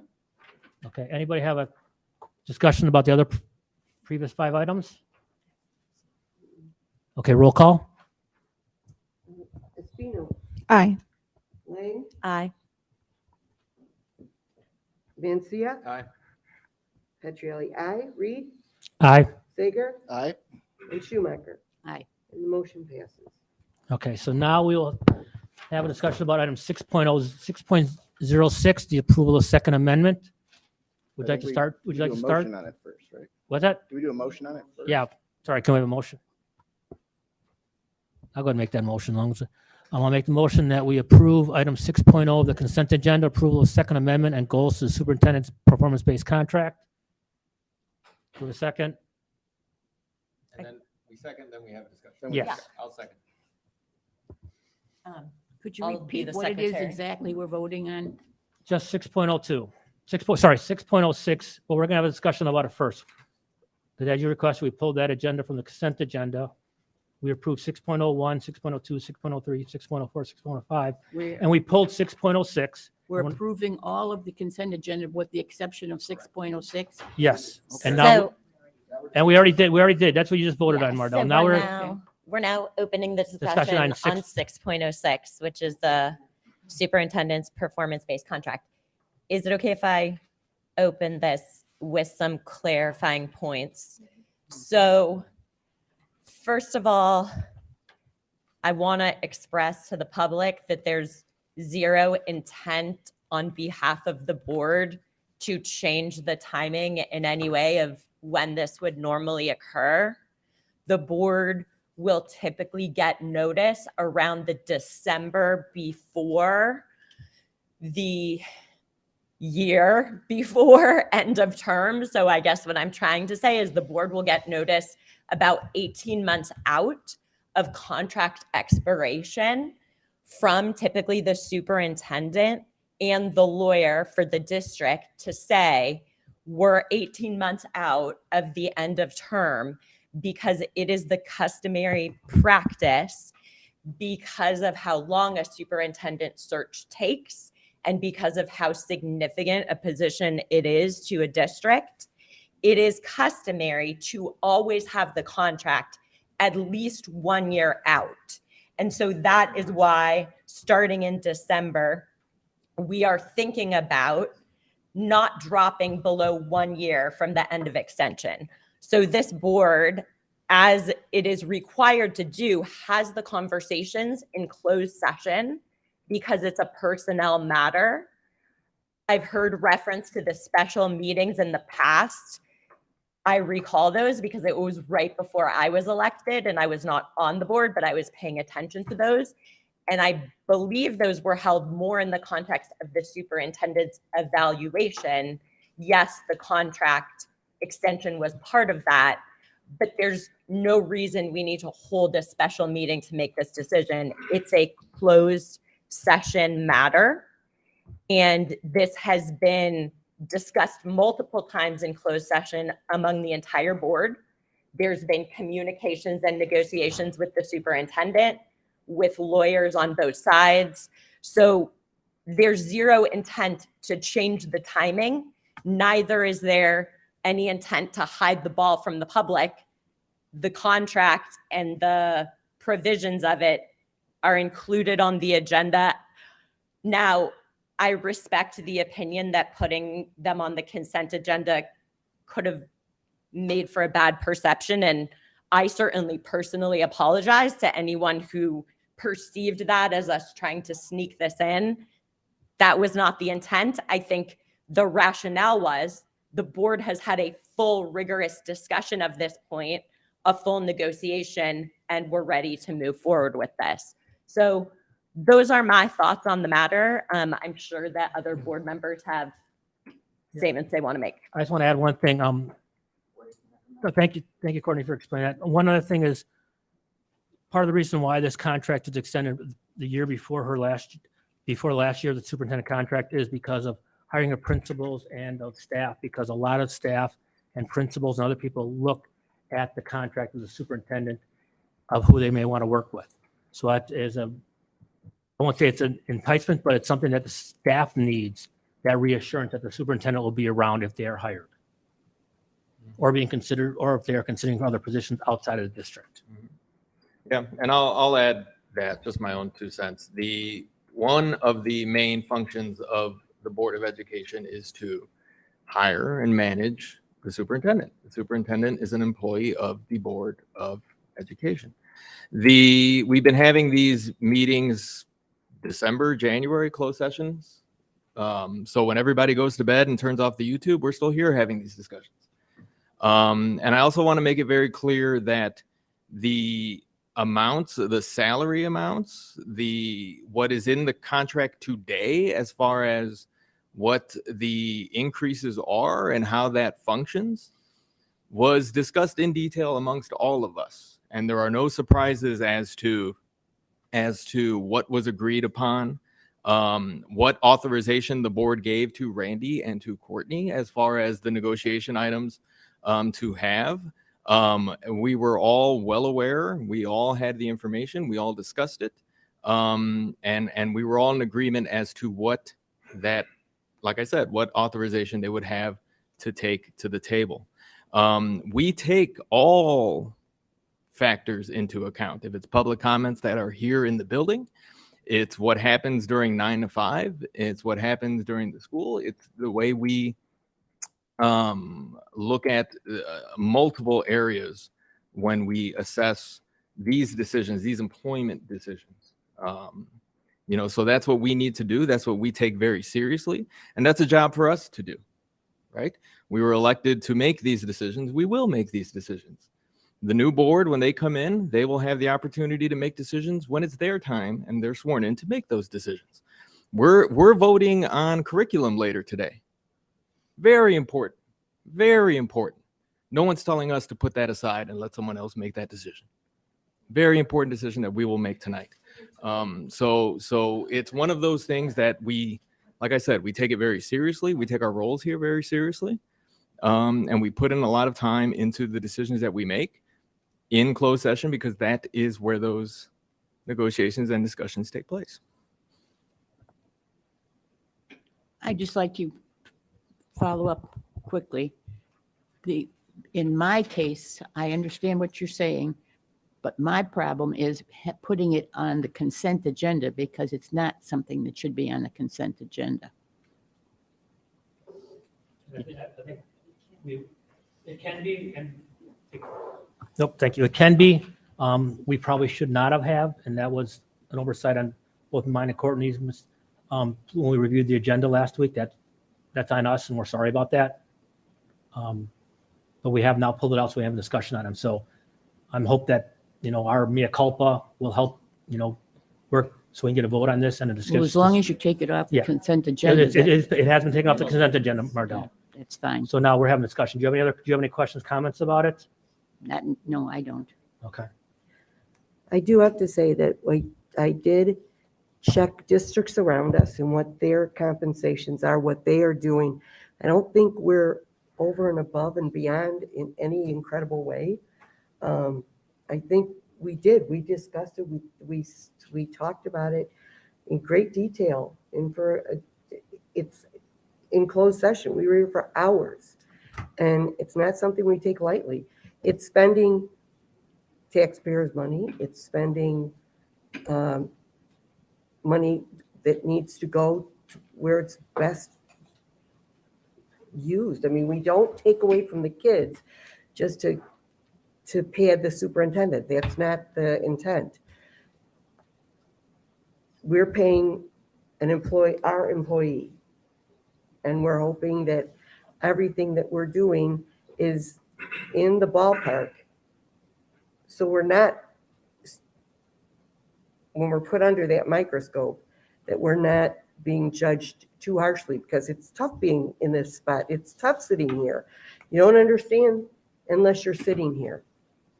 So I'm hoping that everybody can see that. So I have another comment, please. No two-way communication at this point. The one of the other things that I was thinking of is, over the course of the last year, when we were talking about Equity Journey, one of the words that kept coming up a lot in public comments and emails and discussions that I had was stability or consistency of maintaining the status quo, of not disrupting. And that's something that needs to be taken into account as well. I understand if there are people in the room that are upset or want us to make a different decision, but I think I don't think it would benefit all of our kids if it was a revolving door of superintendents every 3 years, a revolving door of new curriculum ideas, a revolving door of new policies and procedures. I don't think our staff would appreciate that very much either. So the board, we have an agreement, we have a contract, we have rights, we look at it and we assess and we make those determinations as to whether or not the contract is being fulfilled. If there are concerns over whether or not you are satisfied with an equity journey being proposed that ultimately the board did not approve, that's one thing. But there are, like I said, many factors that we have to take into account when we make these types of decisions. So I'd just like to say that the superintendent's contract is performance-based, and the primary performance issue is student performance and growth, and implementing the curriculum changes. And as far as the implementation of the math curriculum, it has gone excellently. And looking at the IAR scores around us, we are the only district where our meets and exceeds in math are higher than they were before the pandemic, out of all the ones surrounding us. So every district surrounding us, they're still below their 2019 scores. We are the only ones who are above our 2019 scores in meets and exceeds.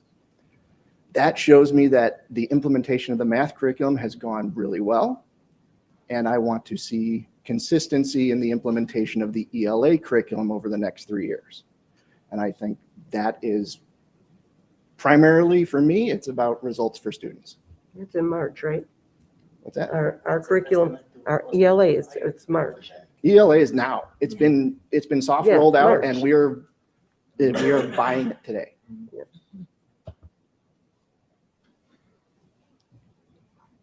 Well, I agree with our two lawyers on the board because they have summed it up quite well. And it's true, we have discussed it in closed session.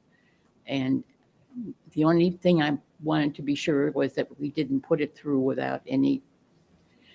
Do you think that we should discuss it one more time before we actually vote on it? Anybody think that we should? Does anybody else want to, Pardon or me? does everyone else want to vote? Does everyone want to vote on this tonight?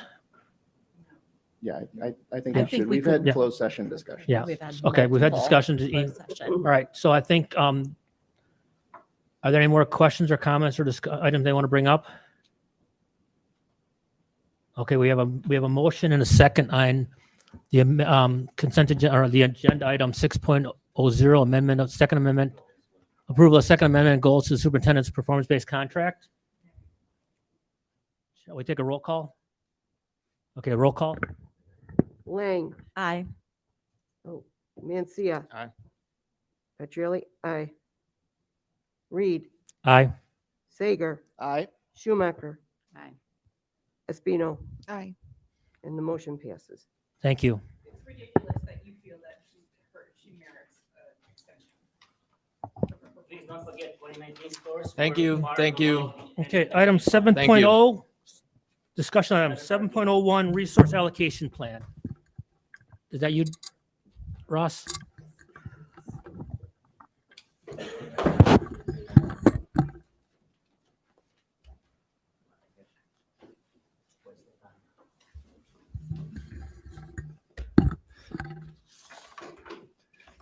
Good evening.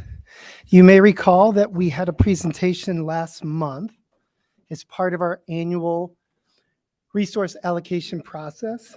Just a few refreshers from that. I outlined a number of different phases, the first being that we always review guiding principles and drivers. In our district, those items include our vision, philosophy, equity, student needs, research-based practices. These have been our drivers for many, many, many years.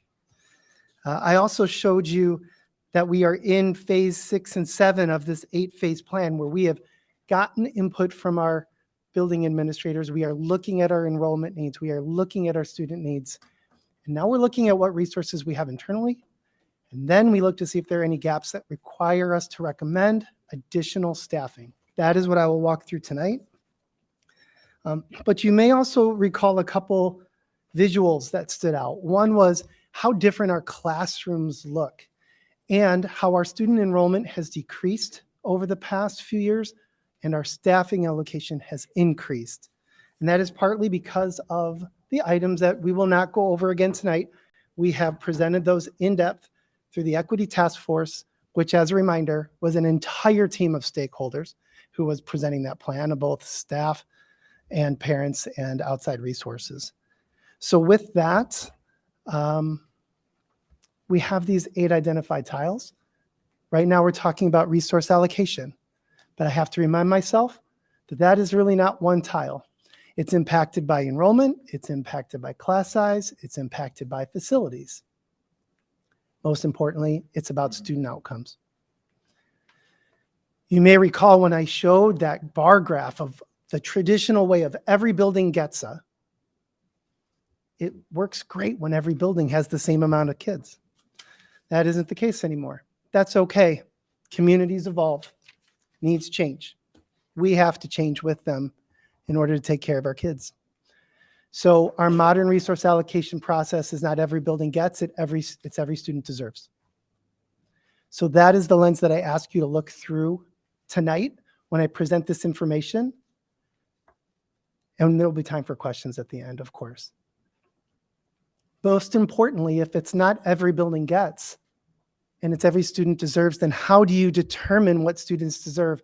That's based on assessment data, language needs for instruction, how many students are at one school, what are the class sizes, how many sections, do you have singletons? Does the schedule call for more or less staff? Do you even have a classroom available at that school? Do our current staff members have that licensure? Does the market have that licensure? And then after all of that, could a building or 2 or 3 still have some very specific and unique needs? Yes. And how do we get to that level to make sure that we meet those needs? So that is that lens we will also apply when trying to give every student what they need.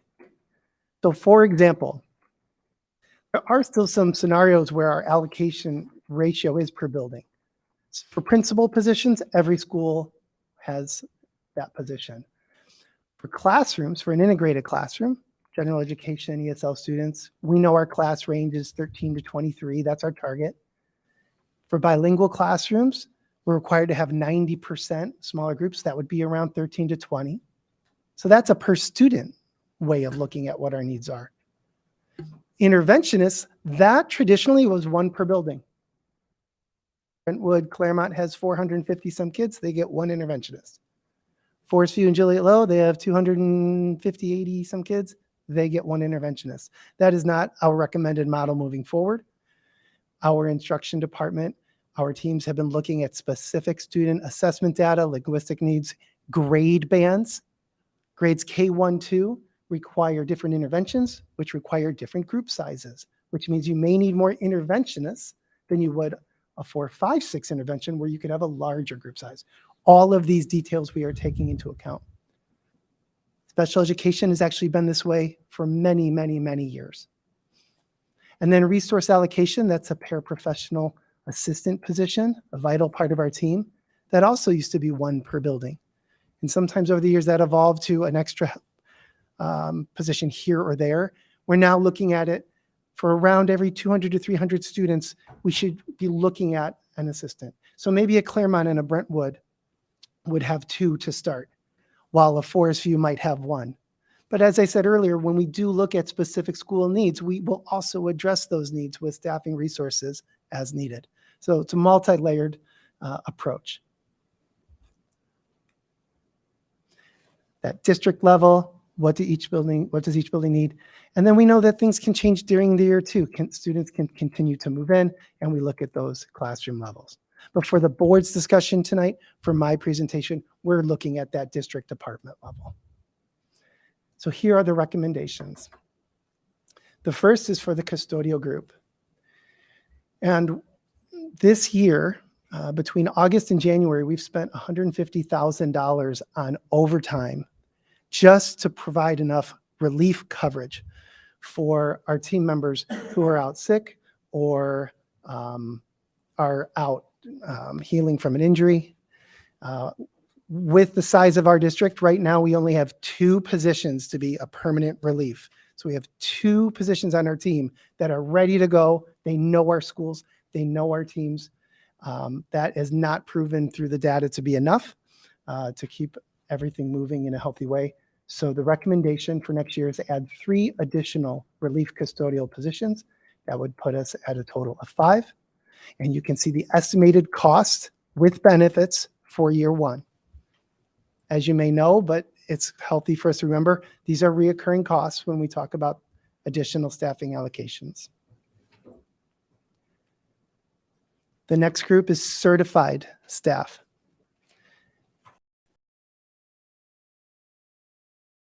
Currently, we have 21.5 interventions been distributed per building. When we look at our assessment data and our linguistic needs, in our current structure with as many physical schools that we are running, we are requesting 13 additional positions for interventionists. Now, I want to make something very clear.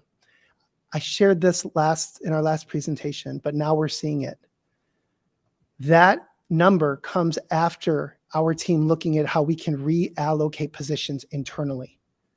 If it was just a true ask, it would be higher than 13 positions, but we don't feel that that would be appropriate or efficient. But I do want the board to know that that part of our plan is in place where we look internally, and that is happening. And we also know that we want to increase the ability to provide those interventions by certified staff who can support in Spanish language. So that is a focus of ours too, that I want to make sure you know that when we do look for hires, if we can find Spanish language individuals, that is absolutely our first choice. ESL resource positions. Just make something clear to me. Yes. You are recommending 13 interventionists plus all these other things that you have listed. What is the total number of people that we are going to have to hire? That's a great question, and I'll show it in 2 slides. I'll sum it all up with the cost for the first year. Thank you. You're welcome. Thank you for asking. ESL resource, 8 additional positions. In our current model, based on where programming is and based on past practices, Bird School doesn't even have an ESL resource position. That is not going to be the case moving forward. We will be requiring or providing the required language support. And that's just an example of today where we think those new positions would, 6 we believe would fall into elementary, 2 to junior high, but we will continue to watch enrollment to see where those needs are. We are asking for 1 more ESL newcomer position. As you may know, this is a growing need with students and our enrollment changing. We currently have 4 of these positions, and they're actually doing a tremendous job. So from a staffing standpoint, I feel that this is a proactive place that we're in. But we do need 1 more to make sure that we're really covered at our junior highs. Mm-hmm. And then finally, 3 junior high electives. These are specifically at Grove Junior High. Right now, this would allow with these 3 electives per their schedule and just historically what each site could do on their own. We want every student to be able to have the same opportunities no matter which school they go to. So this will provide equitable opportunities at all 3 of our junior highs. Ross, can I ask a question? What is the difference between ESL resource and ESL newcomer? So ESL newcomer are, I have experts on my side, but I'll get there a little bit just to show that I know. So there is an important difference between an ESL student and an ESL newcomer. ESL newcomer is someone who's brand new to the country, so they have different needs. ESL is based on their assessment scores, so they are getting they're getting different levels of instruction based on those scores and those needs. Susan, can you make that even better? I think you got it just fine. I think it must be noted, though, that the newcomer positions are at the junior high. The way that our Okay. service delivery model is, Mhm. we have to make sure that they have that structured program in their ELA section with a certified newcomer teacher. Mhm. And then they also provide support at other times during the day as needed based on guidelines from the state. Mhm. It looks a little, and the ESL resource you see primarily at the elementary schools. Okay. I was going to ask, I didn't know if they could be mixed and matched as far as the roles would cross. Our ESL resource teachers at the elementary schools understand and have resources, curricular Sure. resources to support newcomers, Mhm. but the structures are just very Sure. different. Mhm. Makes sense. Anytime you have students that are new to the country within a certain amount of time, it's not new to the district, it's new to the country. And that does, of course, cause very different instructional and support needs than our ESL students who. Which of these categories is for the students who are coming from other countries? The newcomer at the junior high is that ask to get us to 5 total to support anyone that is newly moving into the country in our school. I didn't expect to bring this up at this point, but I think maybe I should because it refers to what you're talking about. I have heard through the grapevine, people who trust me and have spoken to me and are concerned that we are getting a lot of out of country people from Ukraine and Russia. Do you know anything about that? And what schools are they in? I've been told it was Brentwood, Devonshire, and Frost. Yeah, I can tell you this. I think one day when Joe and I were on a Friday when we were visiting Frost, they had 4 kids enrolled that day alone, the Ukrainian or Russian background. On that one day alone, or it was 5 within that week, wasn't it? Was it Brentwood? No, That week they had 4 new students. Yeah. And Mardell, me, we that's provided something that we should have been a informed chart. about. We provided to the board a count of newcomers that have come this year by school. That was provided in a board presentation as well as I think in our weekly update. So we can make sure that you get that because we did identify and that is true. I think it was 158, if I remember right, total newcomers. Yeah, we have, and for example, at Brentwood, we have over 77 students that are between the 1 and the 3.0 in access, which means it's the highest need of language. And they have over 20 Russian speaking students there, which means we're required to offer that support. And we're going to be posting a position for an ESP Russian speaker to work on that program. So in this resource allocation, this 8.0 for elementary and junior high, we're also taking into consideration the additional needs at Brentwood and the other schools where we're seeing the higher influx. So we're looking at all of our numbers across the schools and the levels of language and the number of newcomers. And we, non-English speakers that are coming in? yes, we have a great deal and they're coming in as non-English speakers. Yes. And are we able to keep up with the influx of people from the Ukraine and Russia? Because that's not something languages we've had to deal with up until this point. Yes, we've been actually working on it. We have resources we've shared with buildings. Dr. Perdomo has had some after-school PD sessions for staff to support, but this would be a huge step in the direction to make sure that we're meeting their needs more adequately in the year ahead.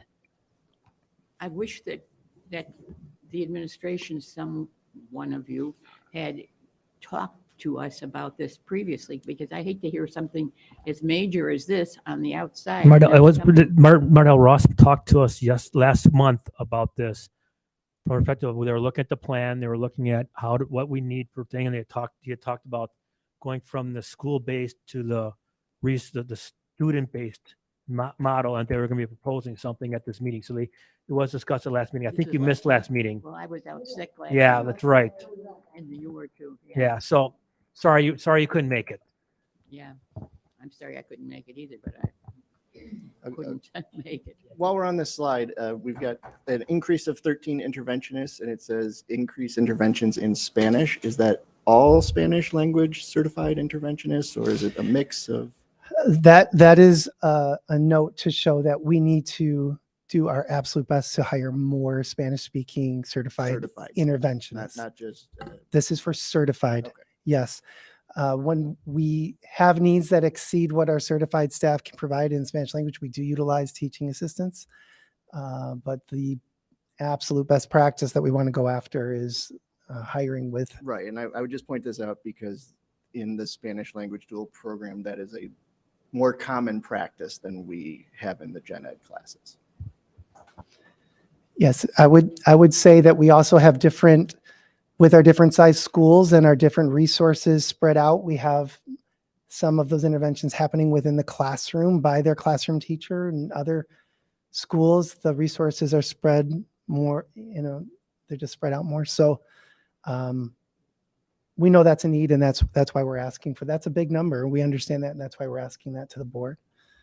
We have one more slide to show you before the summary slide, and that is for the educational support staff. When we apply that 200 to 300 students, extra additional support, we currently have 20 positions for building assistants, or what we now call resource assistants. 8 additional would allow us to have a school the size of Brentwood have the same amount equitably through that type of ratio as one of our smaller schools. Again, this would be a bigger number if we just applied math. We are also looking internally to balance things out, but we are also in need for additional staff. And again, when we know what those specific spots are, we hire to support in those places. So if it's a school that has a dual language program, we would look to see if we could hire someone with Spanish language skills. If it was at Claremont, we might look for someone who has Polish language skills, and so on. That's the next and final phase of our process. We will act on this tonight, and then we will have the puzzle pieces we need to finalize any internal moves, communicate those out internally to staff. People share if they have interest. Then we know the true openings we post. And this is the perfect time to be posting and looking for positions for next year. So these are not all teaching positions. These are ESP teaching assistant positions. The slide before was certified, and the first slide was custodians, which is outlined on the summary slide that Mrs. Schumacher, you were looking for. So it ends up being a total of 36 staff, 36 FTE. And you can see the estimated costs for year one. I do want to point out that this recommendation is going to be utilized as an up to. And this has happened in the past where we have asked, but we continue to watch enrollment. We see what we can do internally. And so if we only need 20 interventionists or 5 assistants, that would be our goal. But we want to have the full parameter to do what we believe we would need at this time based on the data and the school needs. Let me ask some questions here, Ross. 1.9 million, 36 full-time employees, 1.9 million in salary only, not including And benefits. Salary and benefits. Okay. Mhm. Okay. And then, sorry. No, go ahead. Would the intention be that these positions would be ongoing, or we assume our needs will be similar under future allocations? I'll add a little bit that I think part of the conversation that we've had with our KPIs and our strategic plan and our work around tier 1 universal curriculum implementation is that we should be able to move ourselves towards that 80% KPI and reduce the amount of those students needing that level of intervention. So that is the future prediction as we get our system into alignment. So this is a surge given our current circumstances with the hope that we can. Yes, this pare is back a in the short-term solution. I think the other piece, just for full transparencies, Mr. Vittori started with this 8 tiles. This is also out of necessity because we are spread out in very smaller numbers across more schools. So we don't have the economy of scale within our schools to service larger groups of numbers. And rather than splitting out, one day here, one day there, half a day here, we do lose some of the efficiencies, and it does create a larger ask in terms of our staff. I think that's just an important piece, and that's where we are. But again, understanding the impact of our decisions. So if we were to look at, all those interconnected tiles, if we were to look at enrollment and facilities and make a change, that would impact the number of staff needed to serve our students. So it's not to guarantee this is the number moving forward forever. Yeah. I think it's all based on everything is really interconnected. When we change curriculum, we impact interventions. When we change building capacities, we impact number of staff. Yeah, and I think also too is there's always a lot of comments on just hire more. 36 new full-time employees will cost this district and the taxpayers $1.9 million. There's not 36 people in this room, give or take. But it just shows you the amount for 1 year of services of what it costs to operate the district. It's one thing to just say, here, Ross, here's, $5 million, go do it. Go do as you wish with it. But it's making sure that we are spending the money the right way and putting resources where they need to go. And understanding that there is a high cost to have high quality staff in our buildings to support our kids. And I think I'll just kind of add on to that. We're talking about the 1.9 million. That's this next year. Right. Based on the current contract, I think the ESPs will be about 3 to 3.5% raise next year. So that amount will keep increasing, it'll keep growing. Now, my understanding is this is a temporary fix because if I do my numbers right, we're talking about 36 new positions, but we currently have 58.5 people serving in those positions. So we're adding another 60 or 70% to that staff.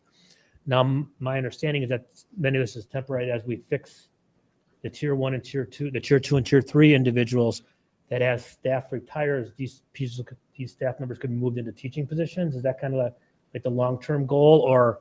I think there's a lot of flexibility year to year when it comes to staff. A lot of movement. I shouldn't say flexibility, but there's always that movement year to year. Because I'm concerned that, I think, you talk about we're adding 36 employees. Well, can we find the 36 first of all? Sure. Right. I mean, that's the biggest concern. We're having trouble finding staff. We're having trouble finding, substitutes. So it is a struggle. So we want to make sure that we're hiring the right people too.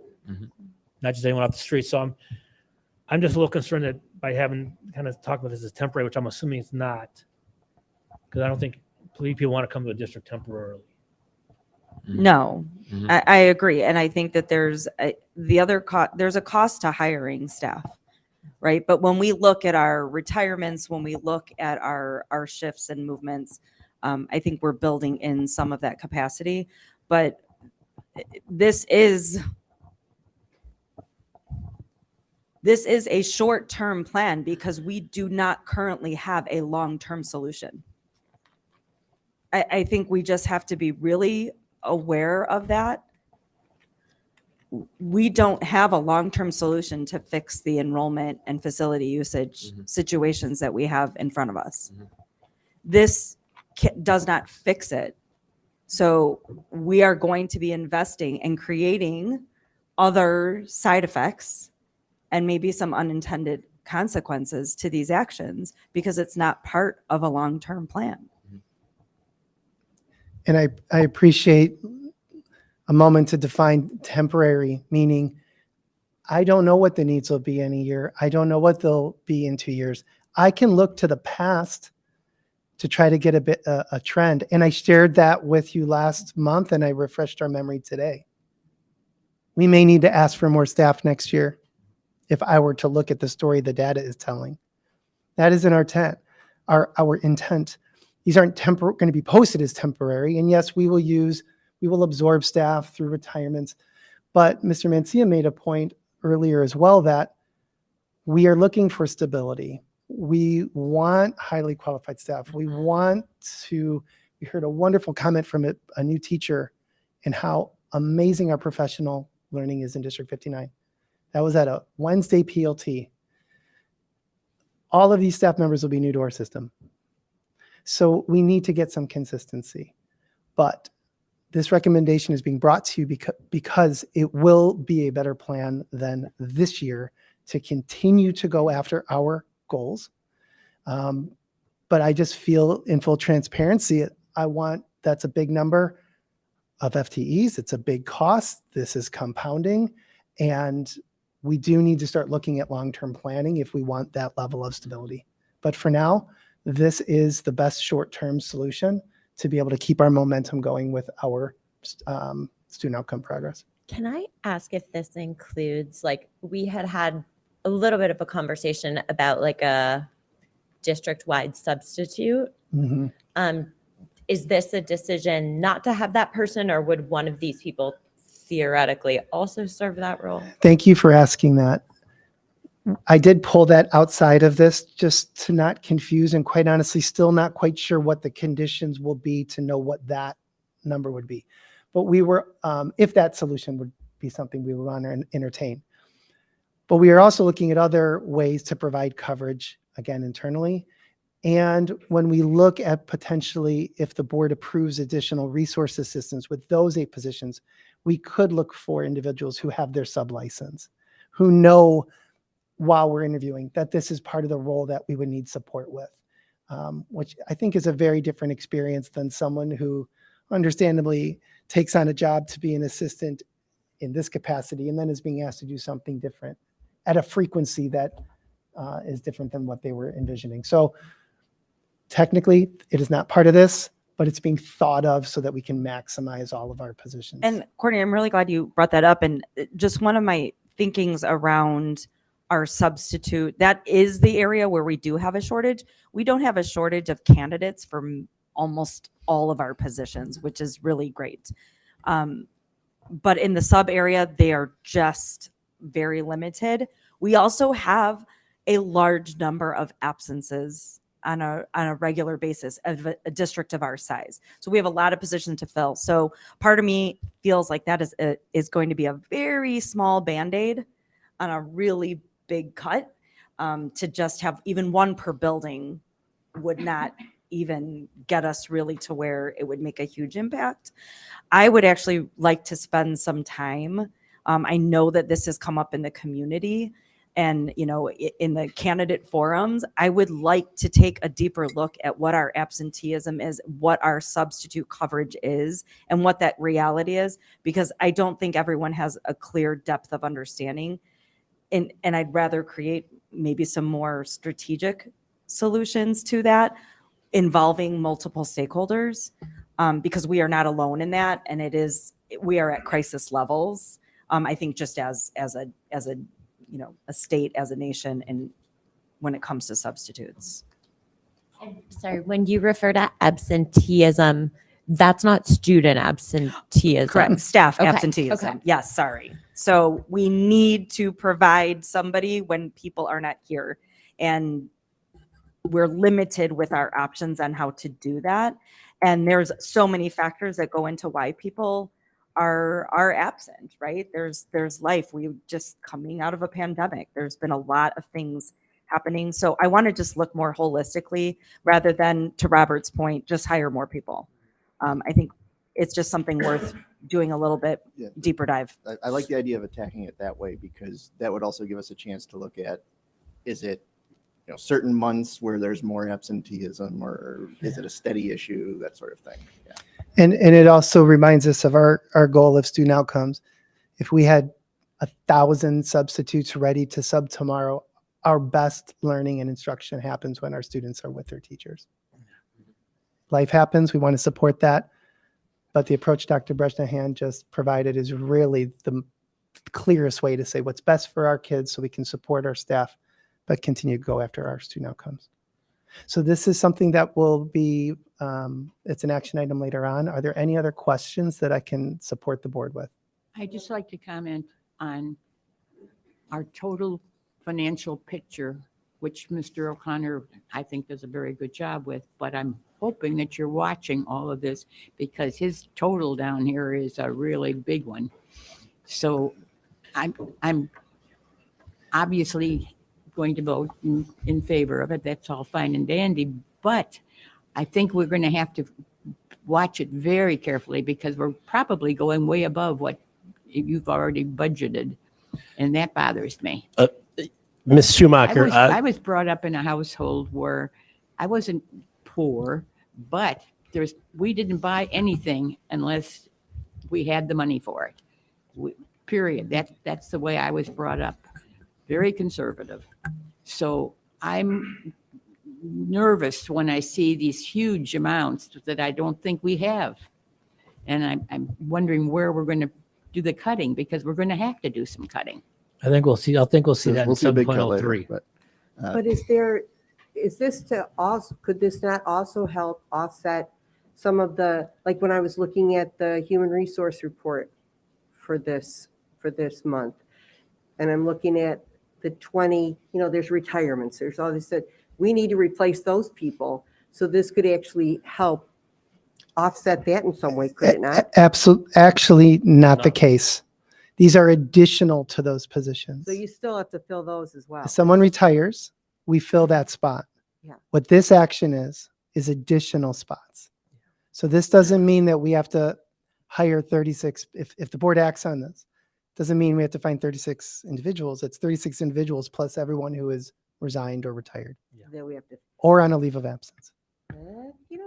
so to Mardell's point, Mr. O'Connor, is this okay for next year and maybe the next few years after that? It better be, right? So, yeah, the whole piece is insurance costs are going up anywhere. Like we're looking at 7%. You see what's going on with staffing. Frankly, I don't even know if all those positions will even be filled. But we do have some savings that, as Mr. Reed was mentioning, that you're going to see shortly. We're fortunate to have a really good tax base. But I would like to remind the board as well that the ESSER funds are dried up. So what we've received over time, over $13 million, is not part of this. So just keep that in mind. And Mardell, I wholeheartedly agree. And I think because we haven't yet hit a place where we have to make cutbacks, we are adding without, again, that long-term plan. And when we do these things in isolation, I do worry that we're going to end up in a position down the road where we're not going to financially be able to continue this pattern. And so looking again at our schools, looking at our enrollment, looking at running schools that are below 300, that has a cost, and it all compounds into this.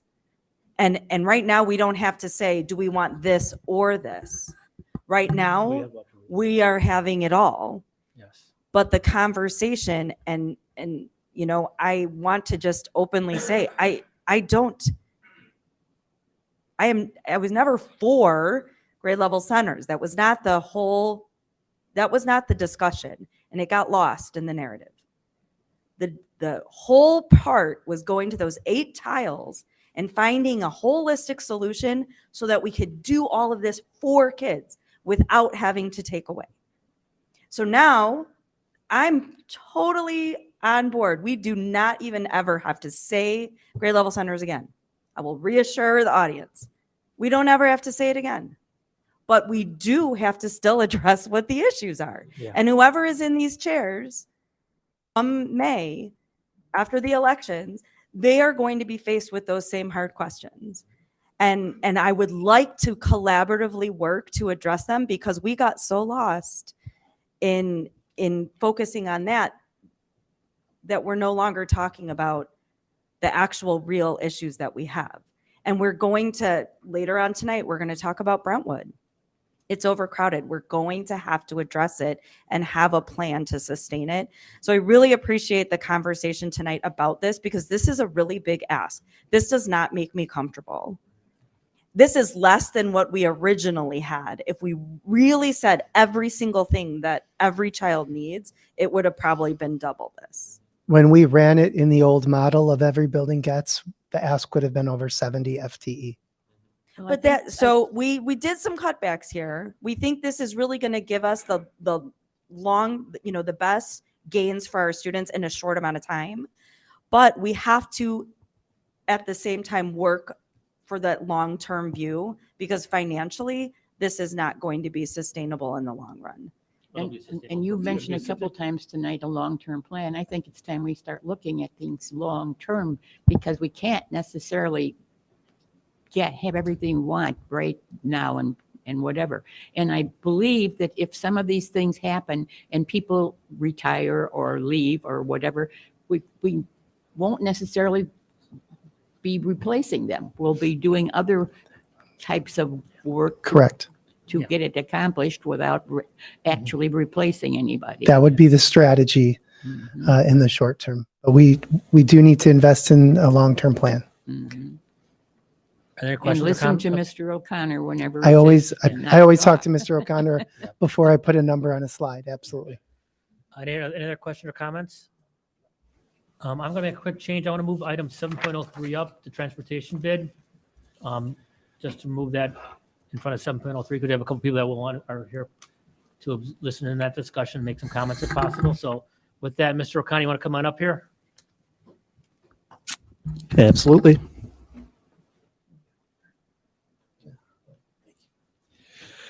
Dr. Bresnahan, members of the board, hello.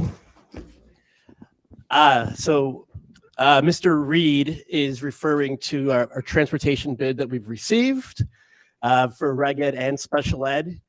The overall cost to stay with First Student in Grand Prairie, when we did some of the math, was about $9.6 million. However, there's a new company that has been around up north. They have 3 bus barns in our area. One is included across the street from Willoway. And they came in at 6.2, at a difference of $3.4 million difference there. They also had lower increases than over the years than Grand Prairie and First Student. So that's Safeway. So Sam's over here. He and I'm sorry, what is the other gentleman's name? Joe. Nice to meet you, Joe. And Joe's in charge of safety. They've made a lot of. Oh, that's why. Thank you. They made a lot of. I thought it out. They made a lot of plans with this. They have an idea for making sure that we do get more drivers, and it sounded almost too good to be true. So I really did a lot of vetting. I talked to a lot of fellow assistant superintendents, as well as the other districts, and they said they have not let them down. In fact, their deal was that they did special ed. So they're actually currently renting drivers to districts as well. I think was it 30 to Oswego, 10 to Palatine, 5 to Lake Zurich. And the reason being with them coming in so low, from my understanding, is they don't have to worry about the overhead. They already have the bus barns. They don't need to add that to our facilities. So they can then spend it on an increase in the hourly rate for a bus driver with the additional hours that would be required to entice drivers to come. The other bus companies, I'll say one in particular, stated that we wouldn't, in so many ways, they stated that we would not have necessarily our first choice of routes. There are other districts that may have been more enticing. And to be honest, that rubbed me the wrong way. District 59 is supposed to be the district that you take care of. So that made it real easy as well. So I don't know if, Sam, is there anything you'd like to add or? Okay. Let me ask a question. I'll make it worth your while, guys, since you guys came in and listened. So First Student comes in at 9.6 million. Safeway comes in 6.2 million. I mean, what, like, you mentioned a little bit about the overhead, but are there other concerns, or like, are the buses of different older buses? I mean, like, we're trying to, yeah. Okay. I started my career at First Student. We don't have 3 levels of corporate, so we don't have a corporate office in Ohio and the second corporate office in Scotland. We have a guy who owns a company. Started as a small student transportation company. We've been expanding every year.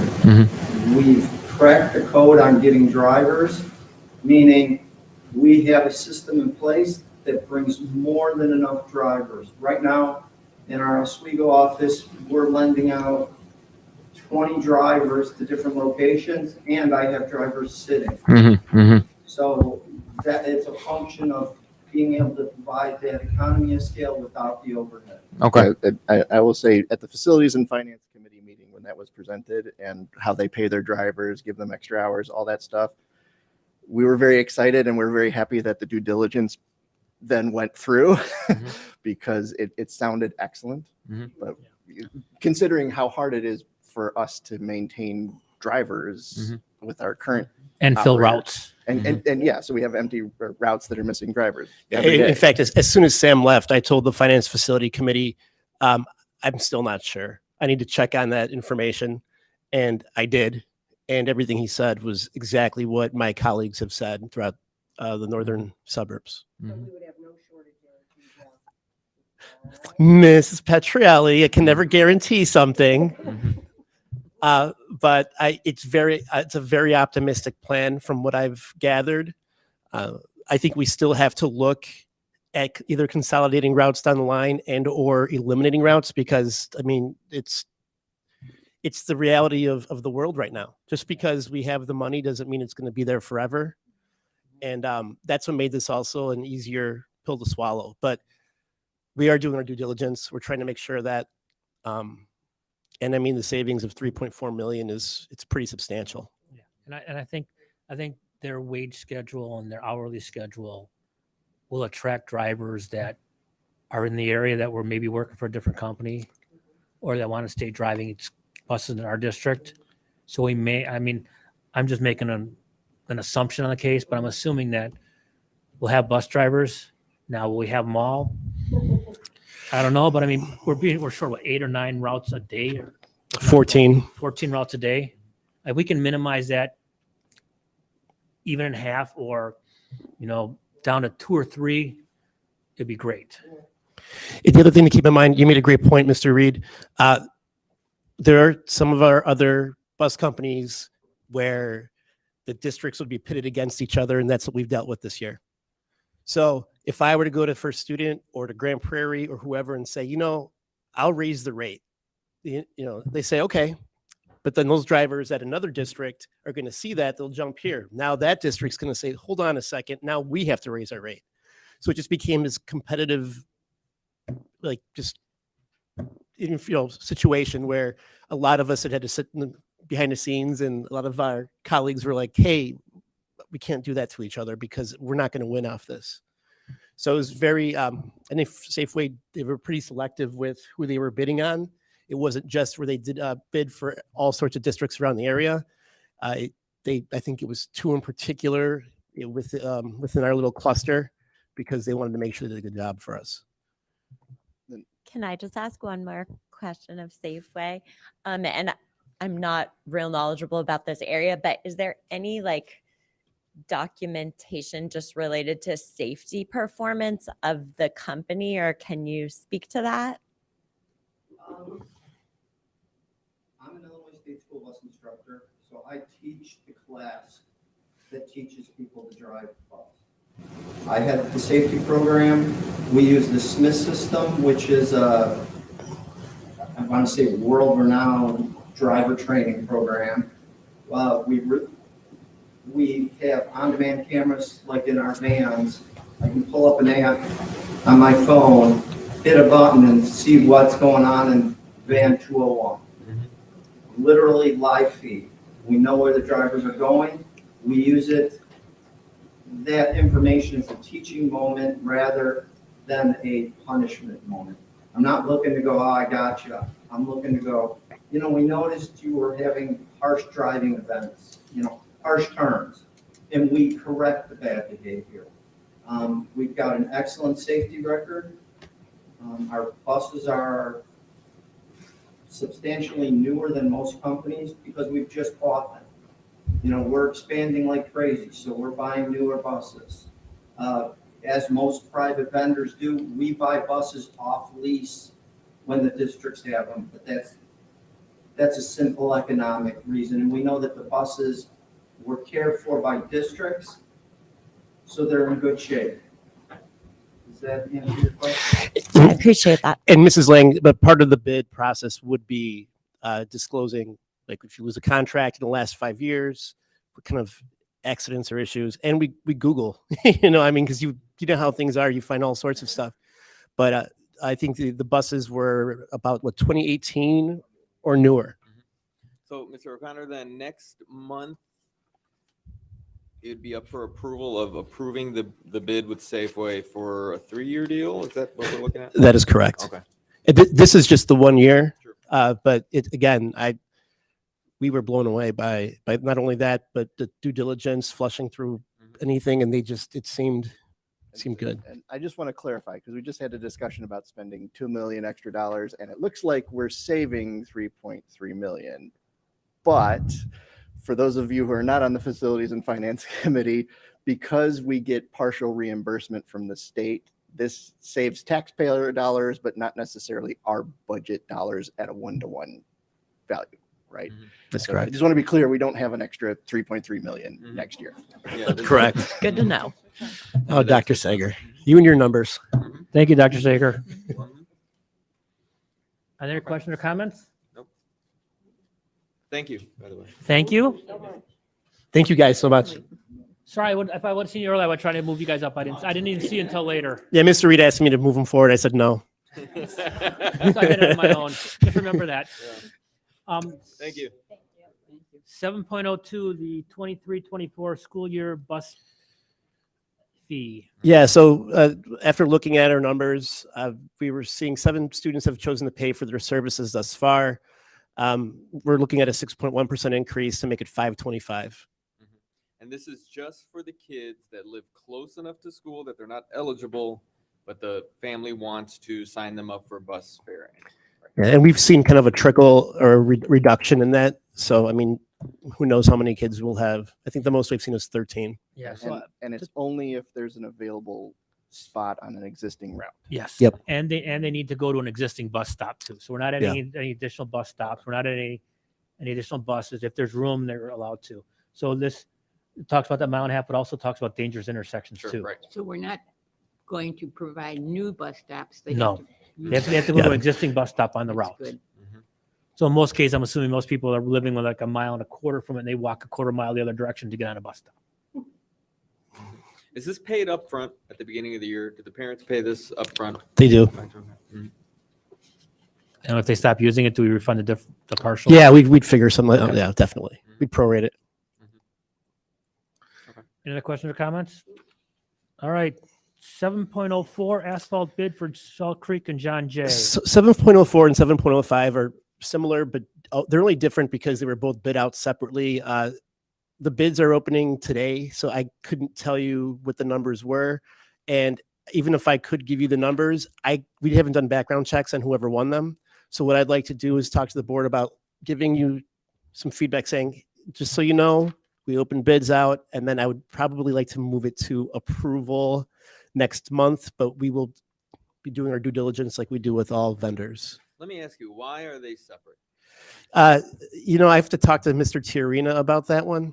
I believe that Salt Creek and Jay were smaller jobs. So I'll just have to ask him just to see what the difference was. Sure. I'll make sure I come back with that. Sure. I didn't know if there was a cost savings if we bid out 3 jobs to one Yeah, contractor. I think that's a normal intention to bid out the 3 jobs for the economies of scale, kind of like we did with roofing and other things to try and get the 3 things. So, can you include what you get from the opening of the bids today on the Friday update? Absolutely. And then what Albert says about why these are separated. I will. I know he's listening now. So, yep. Perfect. Okay, so Thank you. thank you, Rob. All right, we're on to action items. Item 8.0, approval of the K-8 literacy curriculum. Thank you, Susan. Yes, thank you. I will make the motion. Whereas the Board of Education discussed English language arts resources on the 13th day of February 2023, be it resolved that on the 13th day of March 2023, CCSD59 Board of Ed approves the purchase of the following literacy resources for grades K through 8 as outlined in the motion for 6 through 8, K through 5, as well as K through 5 Spanish language arts for a total cost over 6 years to the district of $1,801,766.20 and an annual cost of $300,294.37. Second. Actually, questions, comments? I'd like to say that I have a friend of mine who teaches in District 54, and he told me about their curriculum research and adoption. And basically, they were in a 2-hour meeting saying, choose one or the other over after a 2-hour meeting. No piloting, no nothing. So I really want to, yeah. And he's not happy with the curriculum they got. So I want to say thank you for the ability to pilot to make sure we got this right the first time, because this will make a big impact, just like the math curriculum, like Dr. Sager pointed out how well the math curriculum is done. So thank you. And cross our fingers as successful. Yeah. Thank you.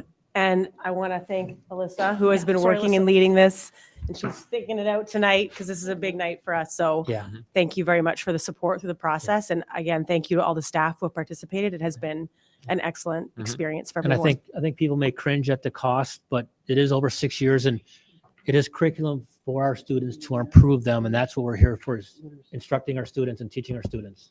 And I think all of the time that you've taken for this, from my perspective, has been unbelievably valuable, because you've fully vetted, you've aligned with standards, you've taken our sort of core mission and values and made sure that the curriculum reflects that. And I think what this represents too is not only progress on curriculum, but progress on the dual language audit and the fact that we wanted more authentic resources in Spanish. And now we're approving that, and it's going to be the benchmark going forward that we use authentic resources. So truly, I think this timing was necessary to get it right. And we look forward to following that same implementation cycle that's been so successful with the math. I know you mentioned that there was already a soft rollout. Once, if approved, when does the ball start rolling as far as like full implementation? So the full implementation will be next school year. Okay. However, all of the junior high teachers are currently using StudySync, and they're actually working with Alyssa right now on developing the scope and sequence for next year with their input. We have the soft rollout at the elementary of all the teachers who piloted who wish to continue. They're also doing the same thing, working with Alyssa on giving their input as to what that implementation plan should look like. Sure. So it's a smaller group at the elementary, and then it is the whole junior high staff continuing it. We're having training on our Institute Day for all staff in person, coming to the district on all of these resources in different locations. And that will be ongoing. This Institute Day into the summer, and then into our implementation plan with continued PD. Sure. And if there's any updates on the materials, we'll get them continuously throughout, correct? Yes. Yep. Thank you. I realize this is a 6-year deal, but isn't there anything that we can be shown now of what's going on presently this year? Yes, I would say that all of the pilot work that we're doing, it's currently in place. And next year, we're beginning the process with every single teacher. What's happening now is that teachers are getting trained on the curricular resource in advance of teaching at full scale in the classroom. But could you let us know where or when we can go someplace to see it in action? Yes, if you do want to see anything, please reach out to me directly, and I'd be happy to bring you in, and you can see some of the classrooms that are using it. Yes, absolutely. Okay, I want to make a comment. Oh, yes. Because Sorry, you Dr. know Steph. how I excited feel like I've been I about feel like this. you This start. is my thing. So this is super exciting, and I want to thank not just Ms. Savage and the rest of her team, but also all the teachers who piloted all the materials. When you go around and talk to them in the schools, they are some of the most excited people, and people who are taking extra time to learn new resources while still teaching children, doing extra prep time to dig into this stuff and really learn how it's going to help our students. And if you think about it, we're doing this over 6 years. So we got 5,800 kids right now who are going to benefit now. And then for the next 6 years, 550 kids will be coming in every year. We're going to help 9,000 kids get high quality instructional materials right now. And I couldn't be more excited. And I think one to add on to that, we also have the framework of our curriculum review. So they will be reviewing this starting in year 3 to make sure that this is what we are, it is providing the results we need. And I also noted that there's literacy leadership team. I forget what it was called. That is going through looking how this implementation will. Yeah, so our literacy council members will now convert to a literacy implementation team. So they'll be part of that actual planning and then doing what the math team is doing now, meeting regularly, looking at walkthrough data, self-assessment, pacing, professional learning suggestions, and our benchmark data and our formative data with our curricular resource as well. Any other questions or comments? Okay, roll call. Mencia, Aye. Petrielli, aye. Reed, Aye. Sager, Aye. Schumacher. Aye. Schumacher, Aye. Espino, Aye. and Lang. Aye. And the motion passes.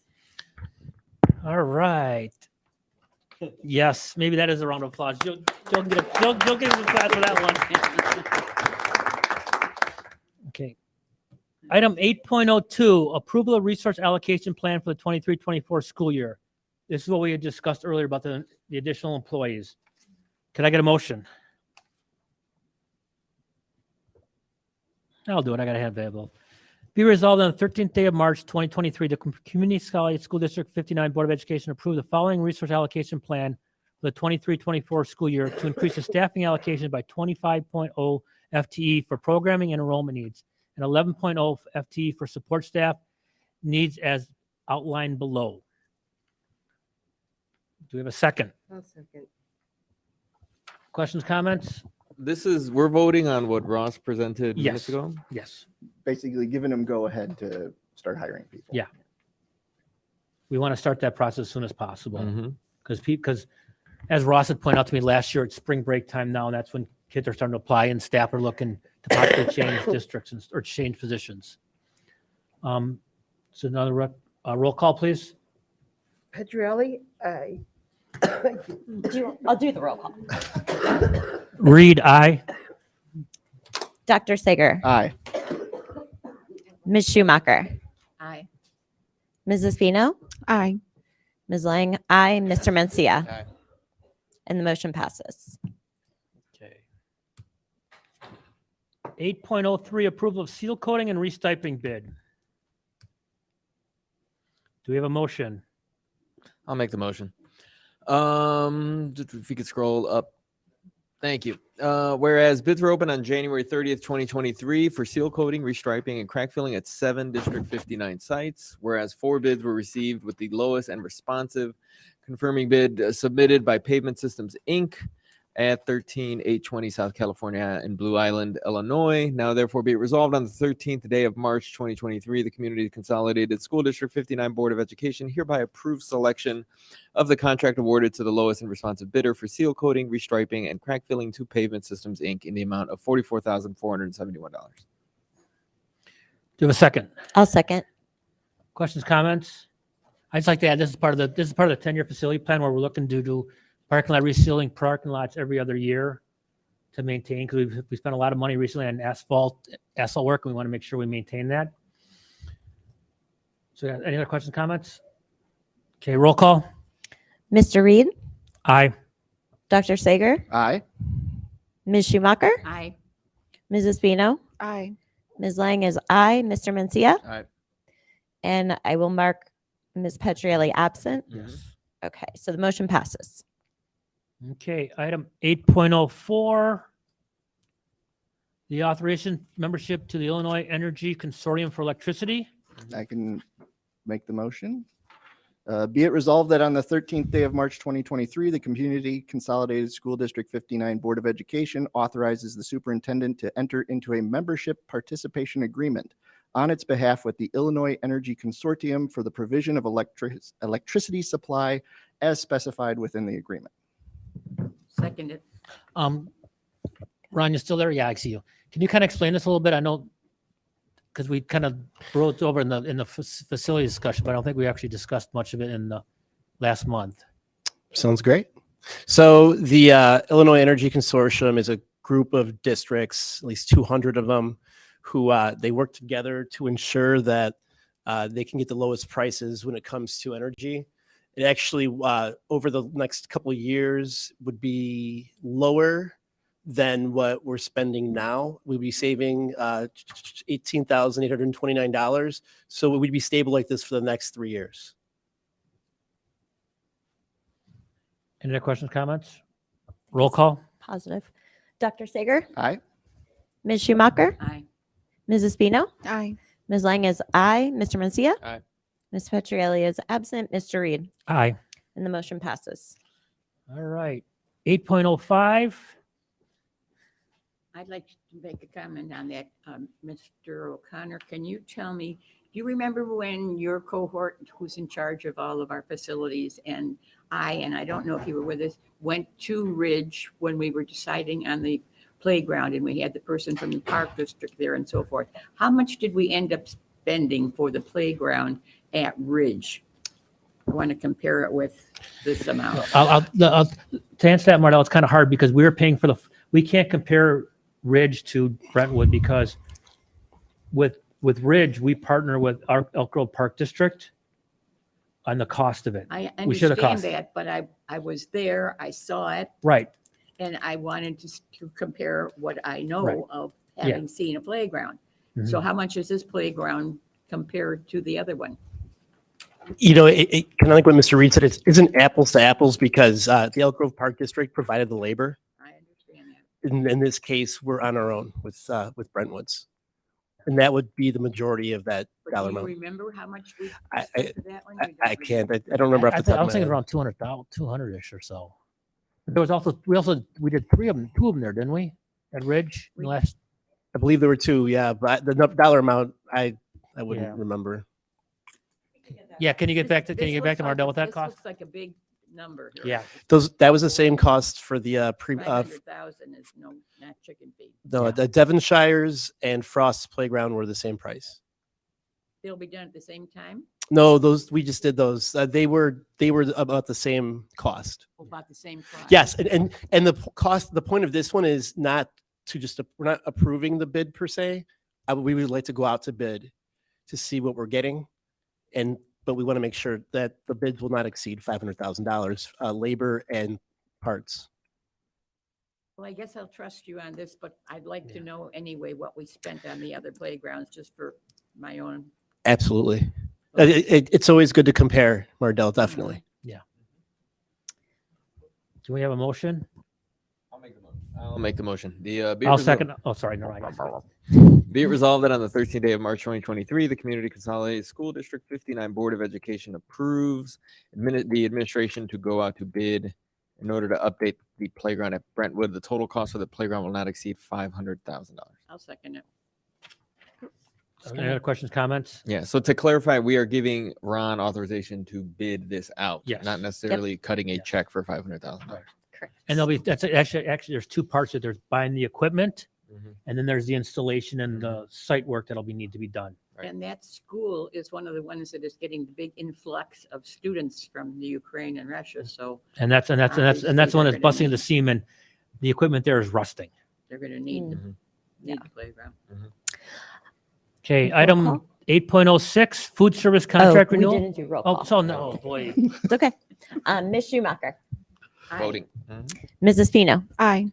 Ms. Lang, aye. Mr. Mencia? Aye. Ms. Petrielli is absent. Mr. Reed? Aye. Dr. Sager? Aye. And the motion passes. All right. 8.06, right? Food service contract renewal for 23-24 lunch and breakfast program. We have a motion. Be it resolved that on the 13th day of March 2023, CCSD59 Board of Ed renews the contract with Organic Life to provide meals for the 23-24 school year at the proposed rates listed above.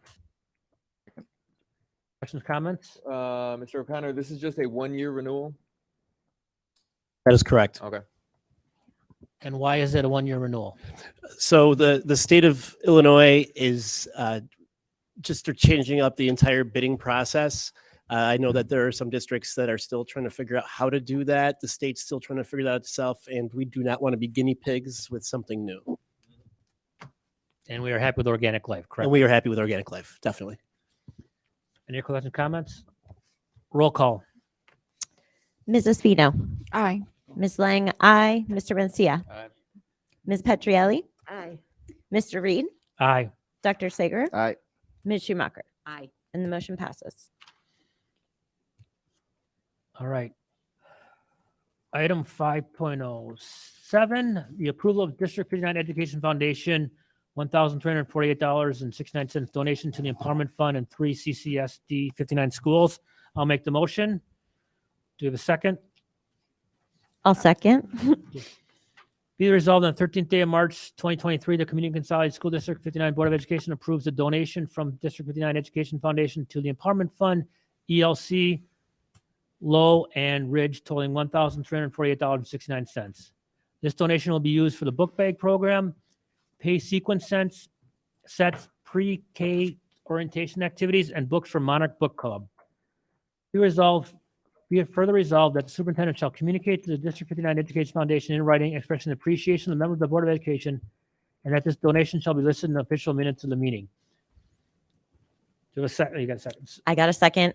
Thank you. So basically, you know, it's our education foundation. They're small and mighty. I know Ben over there has been working with them about creating a rubrics to evaluate these type of gifts and stuff like that, which really has helped them work on deciding and figuring out which ones are best, best ones to award. So thank you for the rubric and all the work you're doing over there, Ben. Awesome. Any other questions, comments? Nope. Okay. All right, roll call. Ms. Lang, aye. Mr. Mencia. Aye. Ms. Petrielli. Mr. Reed. Aye. Dr. Sager. Aye. Ms. Schumacher. Aye. Mrs. Pino. Aye. And the motion passes.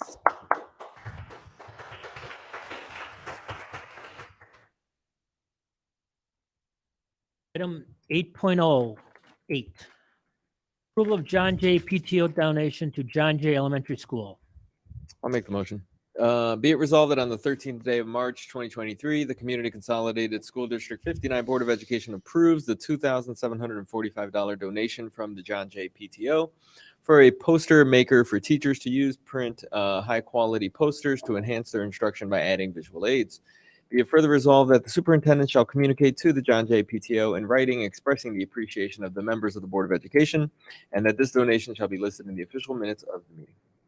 I'll second it. Question, comments? No, Thank you, I John did- Jay PTO. Yeah, John Jay. I do want to say, this is something that all schools have, or is this something that all schools should have?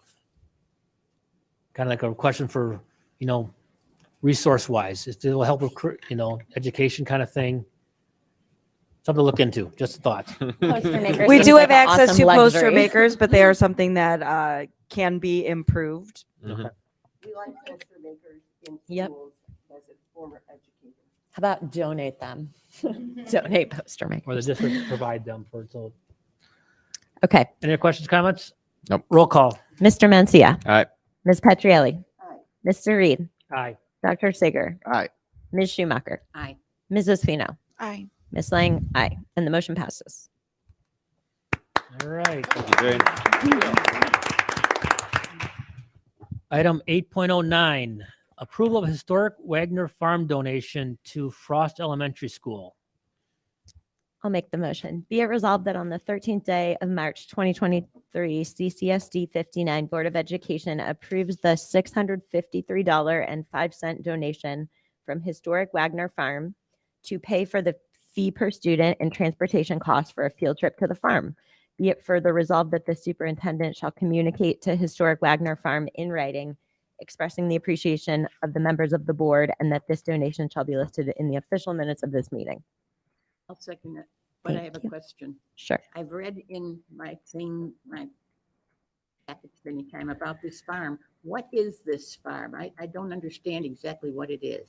It is a living history museum and dairy farm that provides a unique opportunity for families to learn about life on the farm. Mrs. Schumacher, This farm. I felt the same way when we first got it. So when I was given this resolution, apparently It's exactly what Mrs. Lang said. I actually copy and pasted that from the website. They do a lot of interesting It's life in on the farm Glenview. stuff that I would never want to School is it do. near? I'm sorry. Which school is it near? It's in No, Glenview. it's in Glenview, Illinois. Yeah, it's in Glenview. Yeah. Okay. Okay. We think Well, alike. we appreciate the donation. Yeah. Yeah, thank And- you. And I see a big smile on Dr. Sager about a field trip, a learning field trip. Educational field trips are the best. For the board?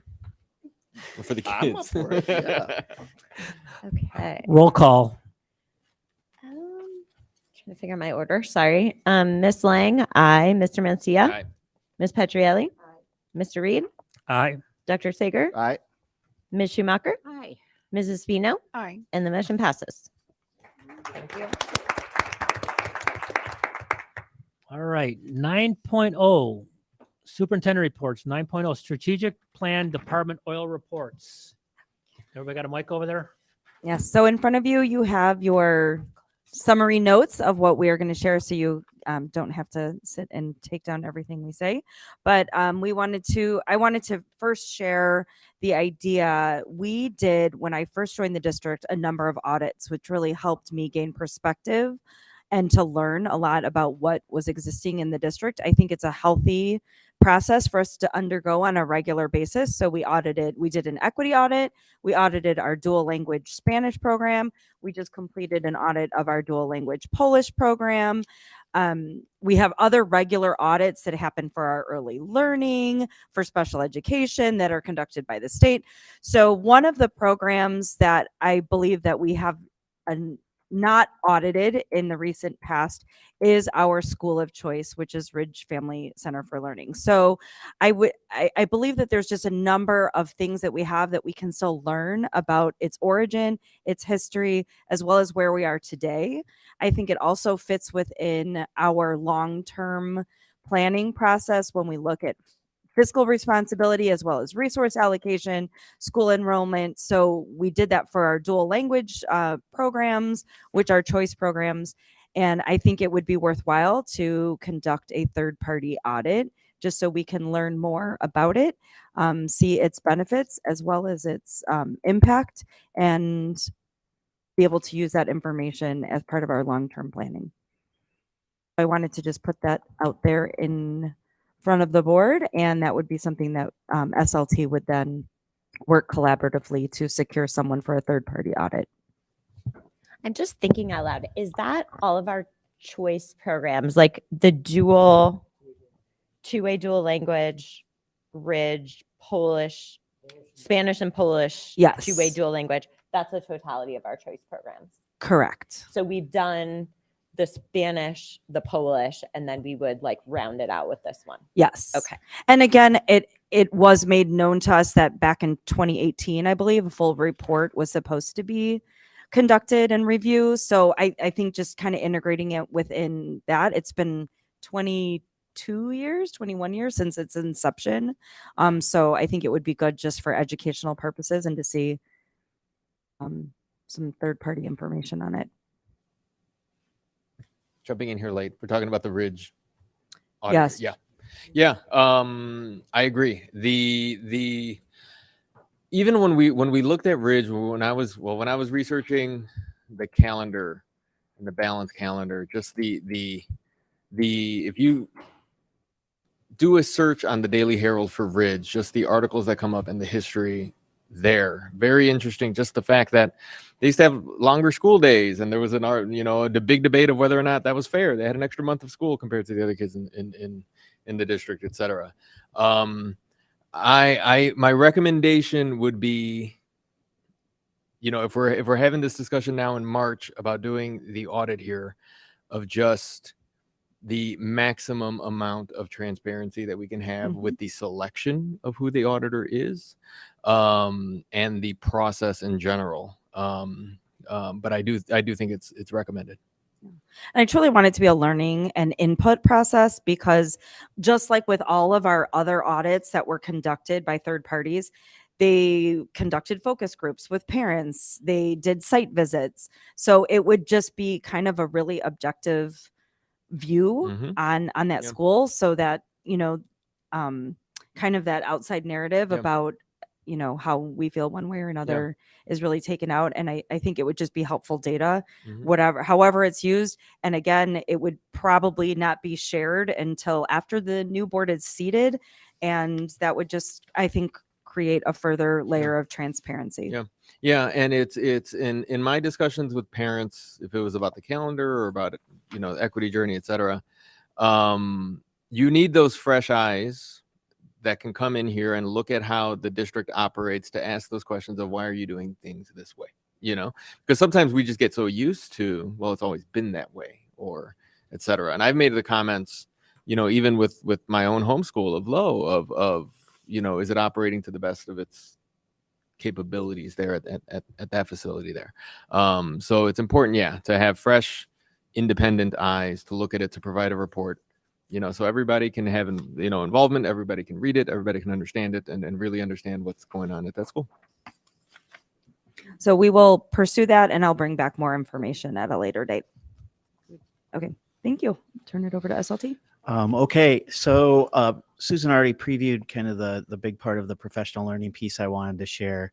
We have an upcoming institute on April 10th, and the big focus of that session with the board approval of the new ELA curriculum to really roll that out and introduce that piece to staff. So we'll introduce to our primary teachers, intermediate teachers, junior high teachers.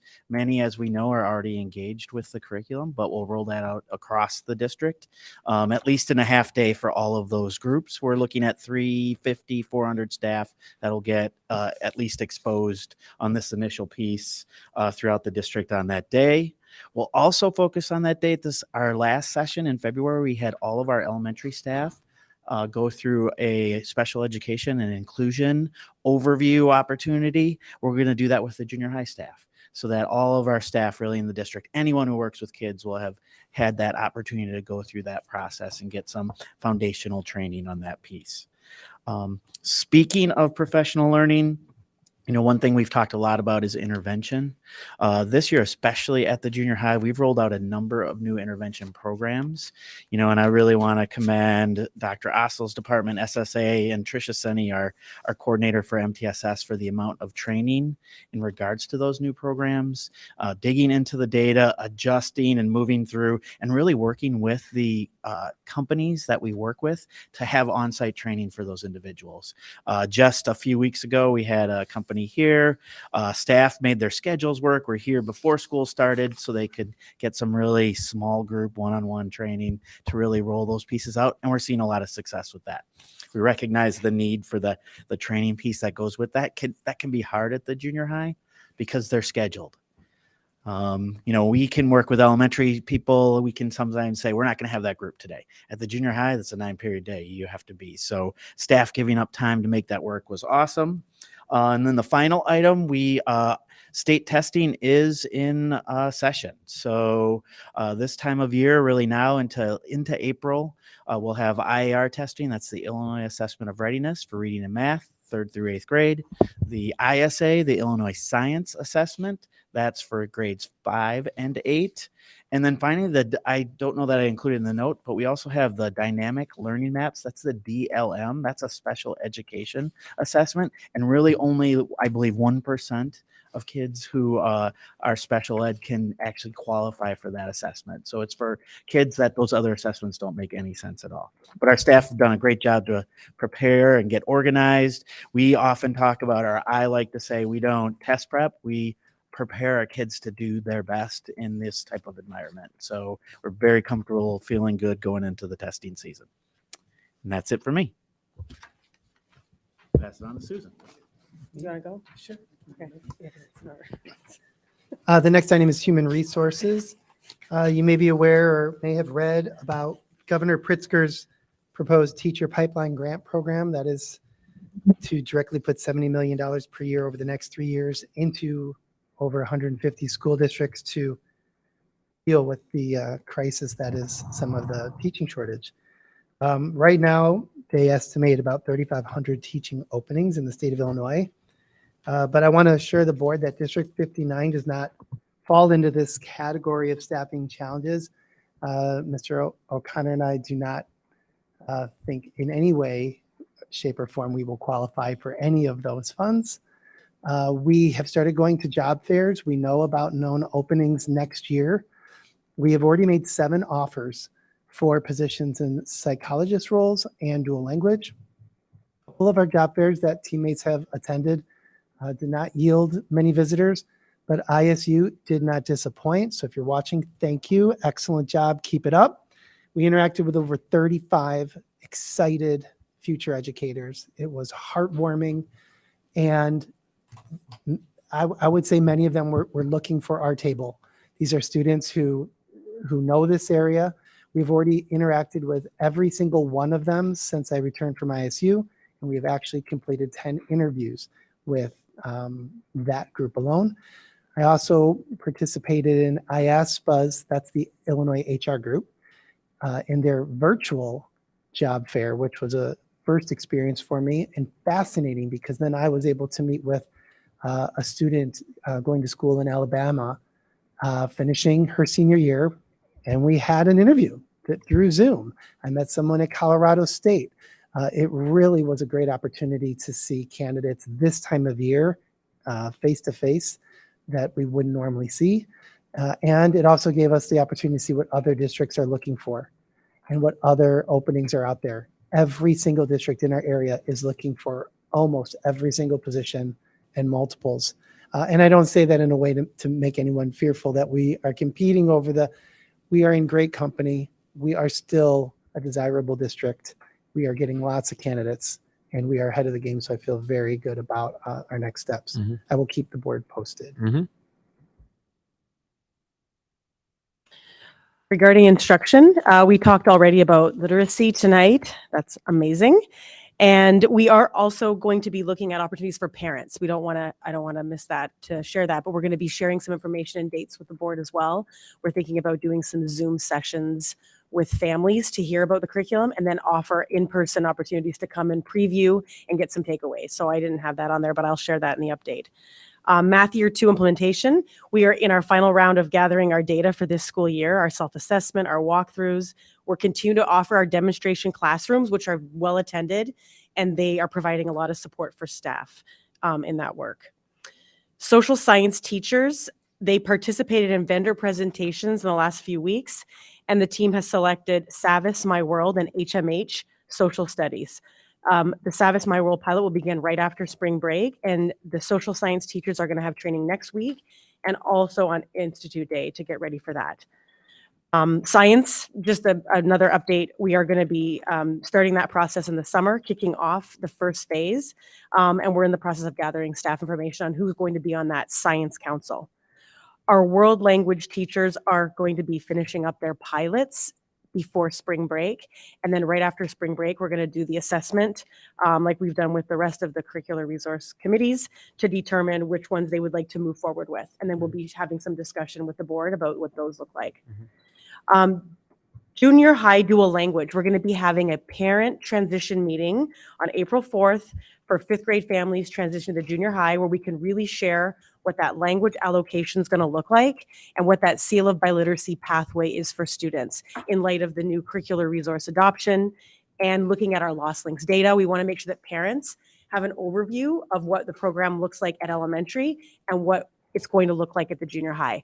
I will share all the slides with the board so they can see what that presentation looks like. You're welcome to attend as well, but I will make sure that you have that. How's that? The seal of biliteracy, because they need to get on the Spanish language test. They need a 4 or 5 on the Spanish language. Yes. So you're going to kind of talk about that part of the. Yes, we're going to explain how that is the primary focus of the dual language program moving forward, looking at the 2 things, which is going to be accelerating English language acquisition for students to make sure they're making that bridge before high school, and for students who are right there, higher levels, and they really want to push to have that seal of biliteracy. We want to explain what that looks like in our district and what that Spanish for Spanish speakers course will be.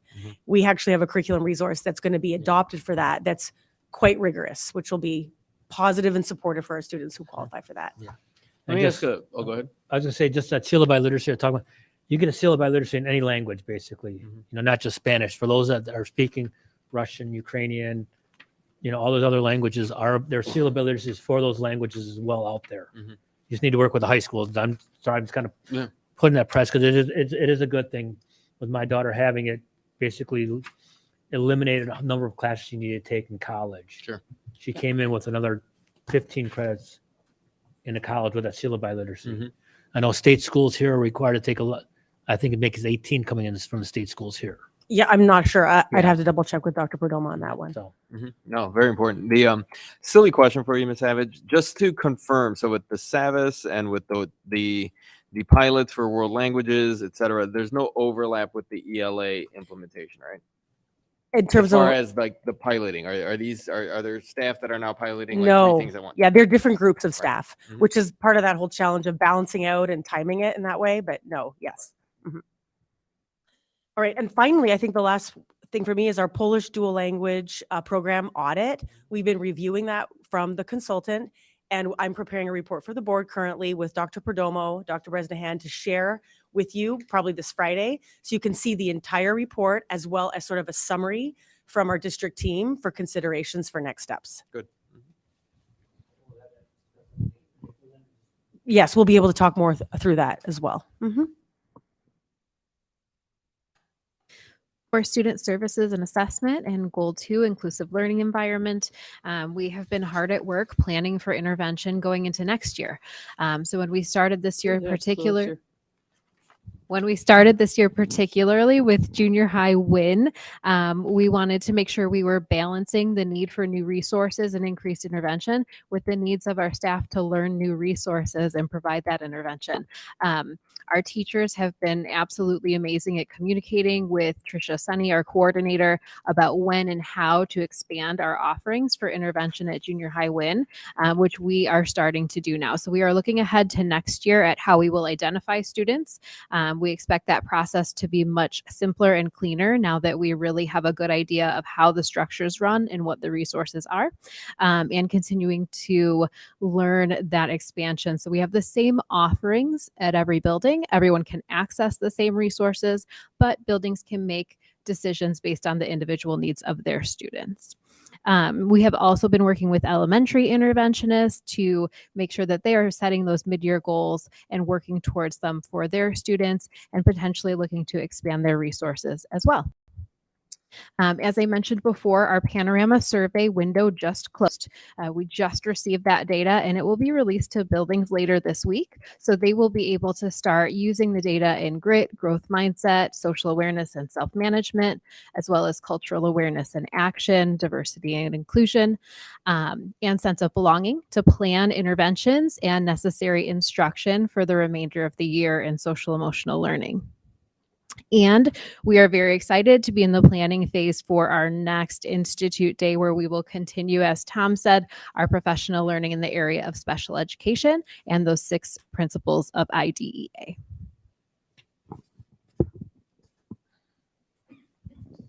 Okay, for innovative learning and communications, quick registration update. As I shared at the last meeting, we have launched our online registration. In the past, we did that for returning students online. This year, we have transitioned to online for new and kindergarten. As of about 22 seconds ago, when I refreshed the page, there were 281 applications received from the start of it last week. So that's an excellent rate, and we're very encouraged by that people are able to successfully submit their information online. Every elementary school held a support evening for families last week. So anyone who needed help, maybe that's because needed access to a computer, just needed help with the process, they were able to go into the school and get any assistance that they needed. So we will continue to run this process and support families any way we need over the summer. We transition to then providing support here at this building when the schools are out of session.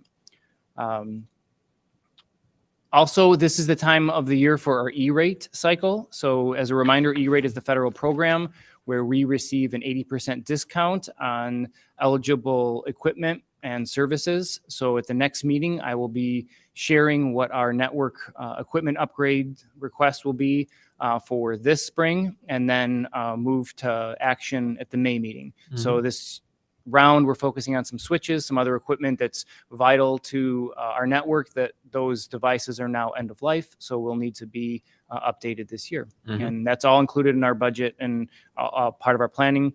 but it is an excellent program that schools get 80%. It's based on your free and reduced rate, but our reduction is 80% reduction in the cost.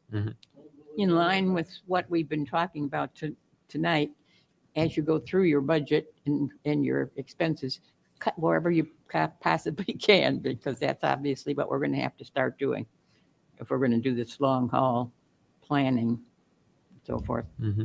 I'm serious. I'm not joking. I understand. Ready?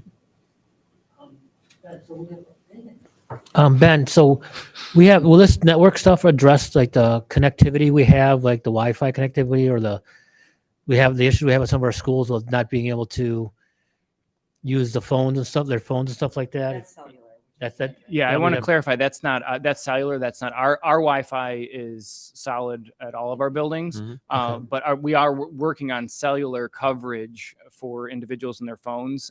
And Mr. Tiarina has been working, and Ron have been working on, as you know, as bids to increase the cell coverage at certain problematic buildings. And that's not eligible for E-rate. That is a totally different program. And that is that in case the network goes down, that's a backup planning for that. Yes. Yeah. And just to clarify too, the E-rate equipment, it's more back of house technology, right? It's not the laptops and Correct. tablets that the kids will use. It's typically reserved just for internet connectivity, access, and throughput.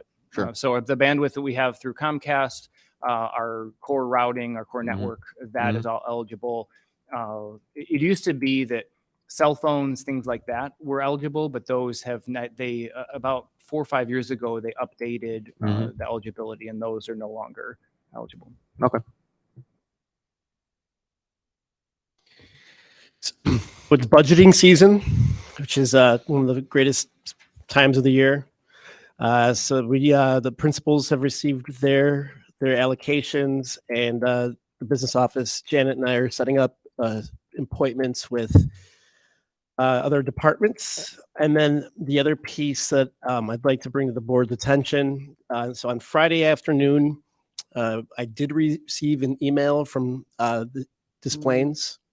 I do think that you guys already had an idea of what was happening when it came to the classroom mobiles. So they've written back a second time. They've written back a second time, right? So they said that regarding the classroom portables, in order to be considered for a major variance, an application will have to be submitted. This process would take 3 to 4 months to complete. An extension cannot be awarded for the temporary classroom structure until the city council has signed off on the request and the ordinance is executed. Here's the quote, though, is what they've asked. An important part of this, that the Planning and Zoning Board and City Council will ask about and that the petitioner will need to be prepared for is 59's plan moving forward. What plan does District 59 have moving forward to address this issue? What will be put in place to negate the need for temporary classroom structures in the future? Ensure your project narrative describes this in detail. So they will not budge until. So to clarify, right now we have two mobile units outside of Brentwood. Well, yeah, it's one with 2 classrooms. Two classrooms, one Yes. unit, 2 classrooms. In order to get approval to keep the unit there next school year, we need the variance that's being described here, right? That's correct. So right now we are only guaranteed to have the unit there through the end of the school year. Till October, if you want to Till be October. technical. Okay. Right. Okay. Till October. The variance application process itself could take 3 to 4 months to get that approved. Okay. And I think the problem we have is we can't expand there. We are a landlocked. There are not enough parking for the staff already. They're parking in the streets. You know, it says no parking, but there's an agreement that they. So it's we're kind of struggling because we can't expand, but we need the room. Approximately how many students are in the unit now? They use it for the music and art. Music and art. So all the Okay. kids are using it. The classrooms are in the classroom. Ah, sure. And every kid. I think the kids enjoy going to those mobile classrooms and get to see them. Okay.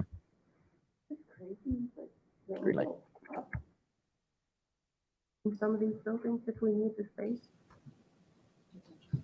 That's expensive. Is it okay? I thought it was. It's a lot, because you have, I at thought it was stairwells, worse you have if to. you had to do. Yeah, because you have, the structure may not support a second floor, you have to. So this And you takes need us an back. So elevator. again, I Yeah, think this this goes takes back- us back to the need for a long-term plan. Yes. So what we had presented and recommended was something that encompassed Brentwood and would have alleviated the need for our mobile units for a second year. So now without that, we need to relook at what our options are.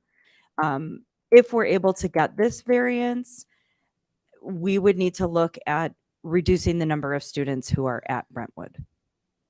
So we've It's gonna be hard already to do, isn't it, with most of your Russian and Ukrainians coming into the Brentwood area? I would think that would be hard to cut back. Yes, it is a challenge. So when we look at, we have the mechanisms that we have, if we go back to where we kind of started in this process around facilities, is looking at boundary changes. We've already done some programmatic shifts. So next year they will not have kindergarten or first grade dual language. So that actually reduced some of the classroom space. So we will need to look at what those options are in order to address this need. But that is something that the board is going to have to give us some clear direction on in order for us to pursue which option is best. And it will be Brentwood in isolation as opposed to when we looked at all of the schools in unison. And most likely, if we do get the variance, it'll be just for 1 year, and we'll just be pushing that decision further down the road. Mhm. If we get the variance, we're just pushing that decision down the road to the next year. So we can't get the variance without a plan. So we need to be thinking about what those opportunities are and how we might address it, because that overcrowding has been and continues to be an issue. The mobile units both at Brentwood and at Frost were meant to be short-term. So once again, we need to understand what are the mechanisms that we have at our disposal and how are we going to apply them in a singular school setting if that's the board's direction.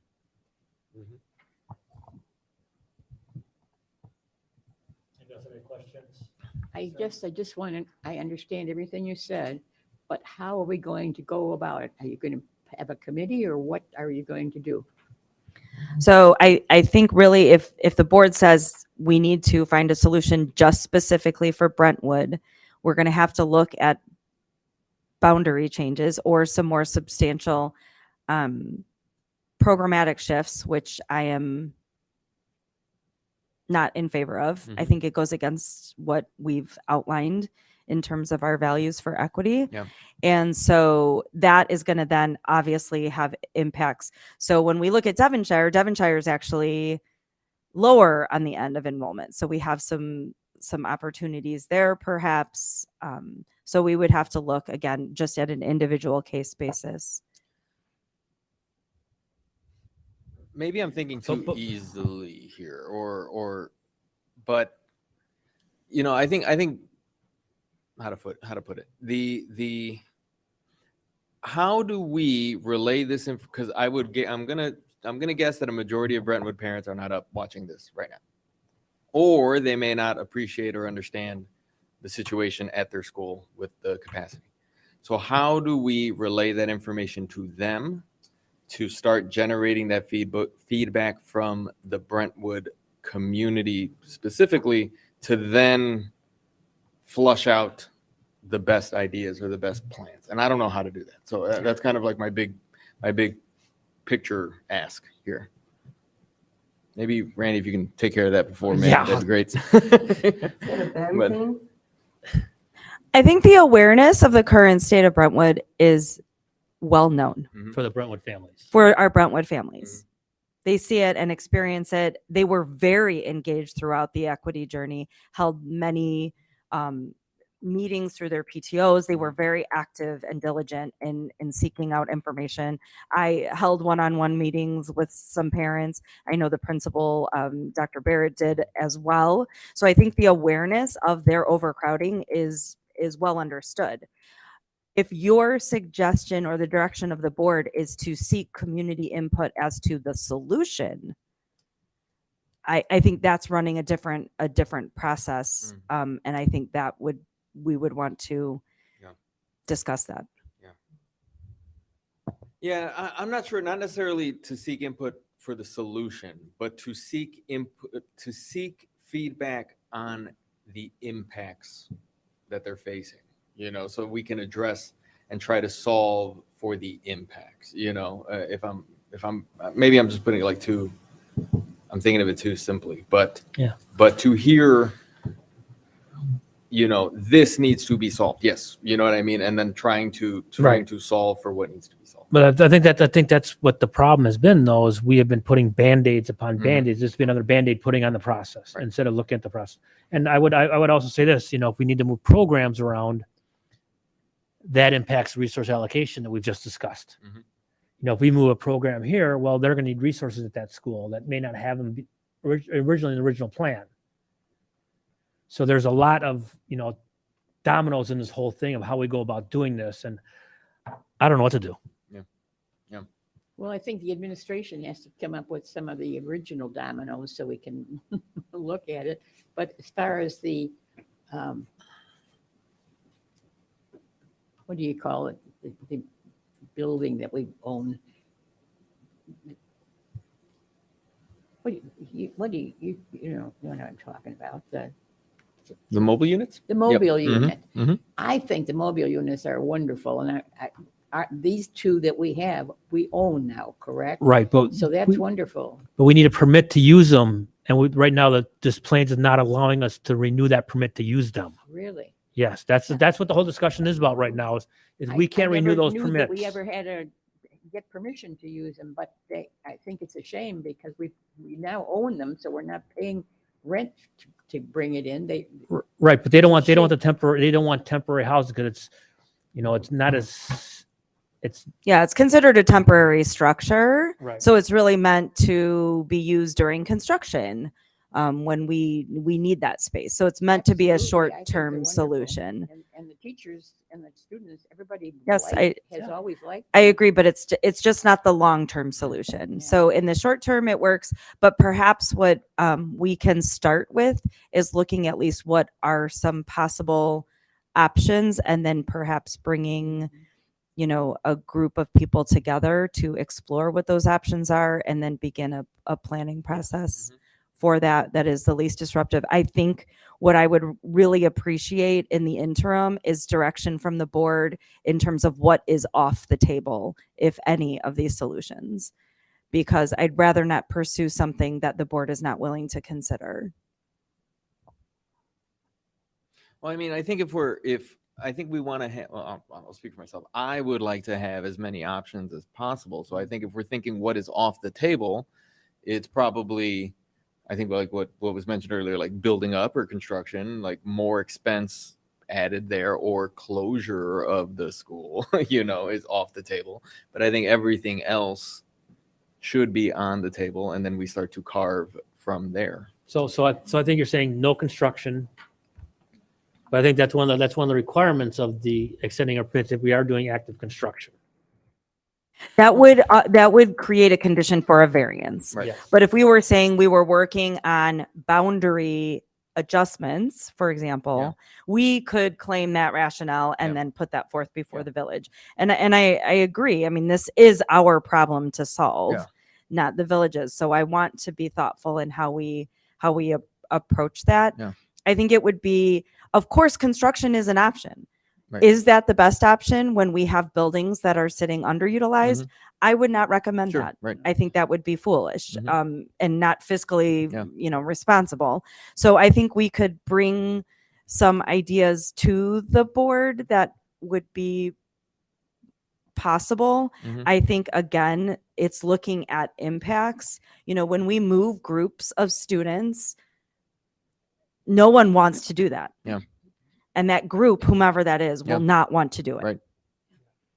So, no, I think being fully aware that we are faced with the decision that is going to draw unfavorable public opinion, because it is a challenge, but at the end of the day, it is a problem that we are going to be responsible to solve. So I'm happy to explore that and get a task force together so that we can really dive into what what is worth exploring, Mhm. and then bringing that Yeah. back to the board. And again, not that I know we have new board members potentially coming up, but the timeliness of this, if we don't act now, Sure. we're going to lose No, the opportunity. we start on it right away. And but I want to redact what I said earlier. I think to start, I would recommend having as many options, not having no options off the table yet. Let's look at what that initial plan is, and then we say, yeah, no, we're not going to go this route, or this route. That would be my recommendation, because then we can address if there are parents that say, why don't you just build? Well, we looked at that. It's going to cost too much money. It's not a good idea. Or, you know, why don't you just ship half these kids there or there or there? So at least we can say we assessed it and we analyzed it. Thank you. Appreciate that feedback. That gives me some, yes, that gives me good direction. Thank you. Item 10.0, new and continuing business announcements. I do not have anything. I'd just like to add to existing board members. I got an email today about your statement of equity interest, economic interest.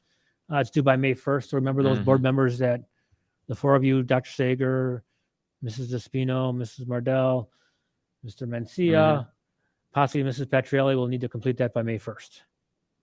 And that's all I have on new and continuing business announcements. Mr. Ross, you've been a busy day man today. FOIA requests. The Human Resource Department has followed up on 5 FOIA requests since the last report to the board. Item 12.0, report to the Board of Education. So as of last week, NSSEO has has signed a contract for a new superintendent to replace Dr. Hackett, which is if anybody knows, special education is a very large pair of shoes to fill. And so it's been a long process where we interviewed some very excellent candidates. The announced superintendent who will be beginning is Dr. Meg Schnur. She's currently assistant superintendent for educational services in District 15 and is already starting to meet with Dr. Hackett and members of the NSSEO team to get her bearings.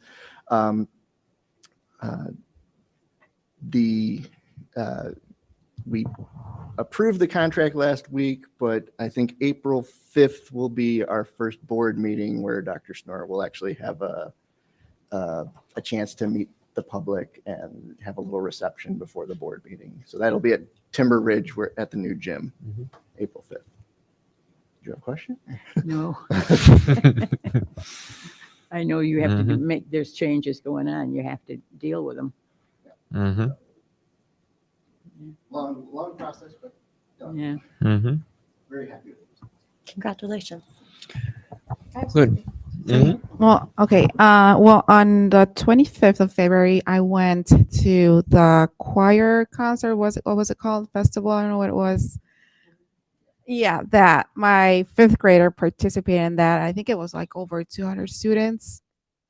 It was really brilliant, very, very, very nice. I was very excited. I cried because of the songs. They were very emotional. And it was just really nice to see, you know, all the students, they're united, and to see the staff so excited to be able to do that again after all that we've been through. So just congratulations to all the staff that participated and just, you know, made it happen this year. So yeah. And thanks to Friendship as well, all the staff at Friendship too. I want to give a shout out to the District 15 talent, but I can't find the date. April 15th. April 15th. I know a couple board members have volunteered to help escort students to be part of it, so I appreciate that. I think some communication will be going off the district, and I'll find things and stuff in the future.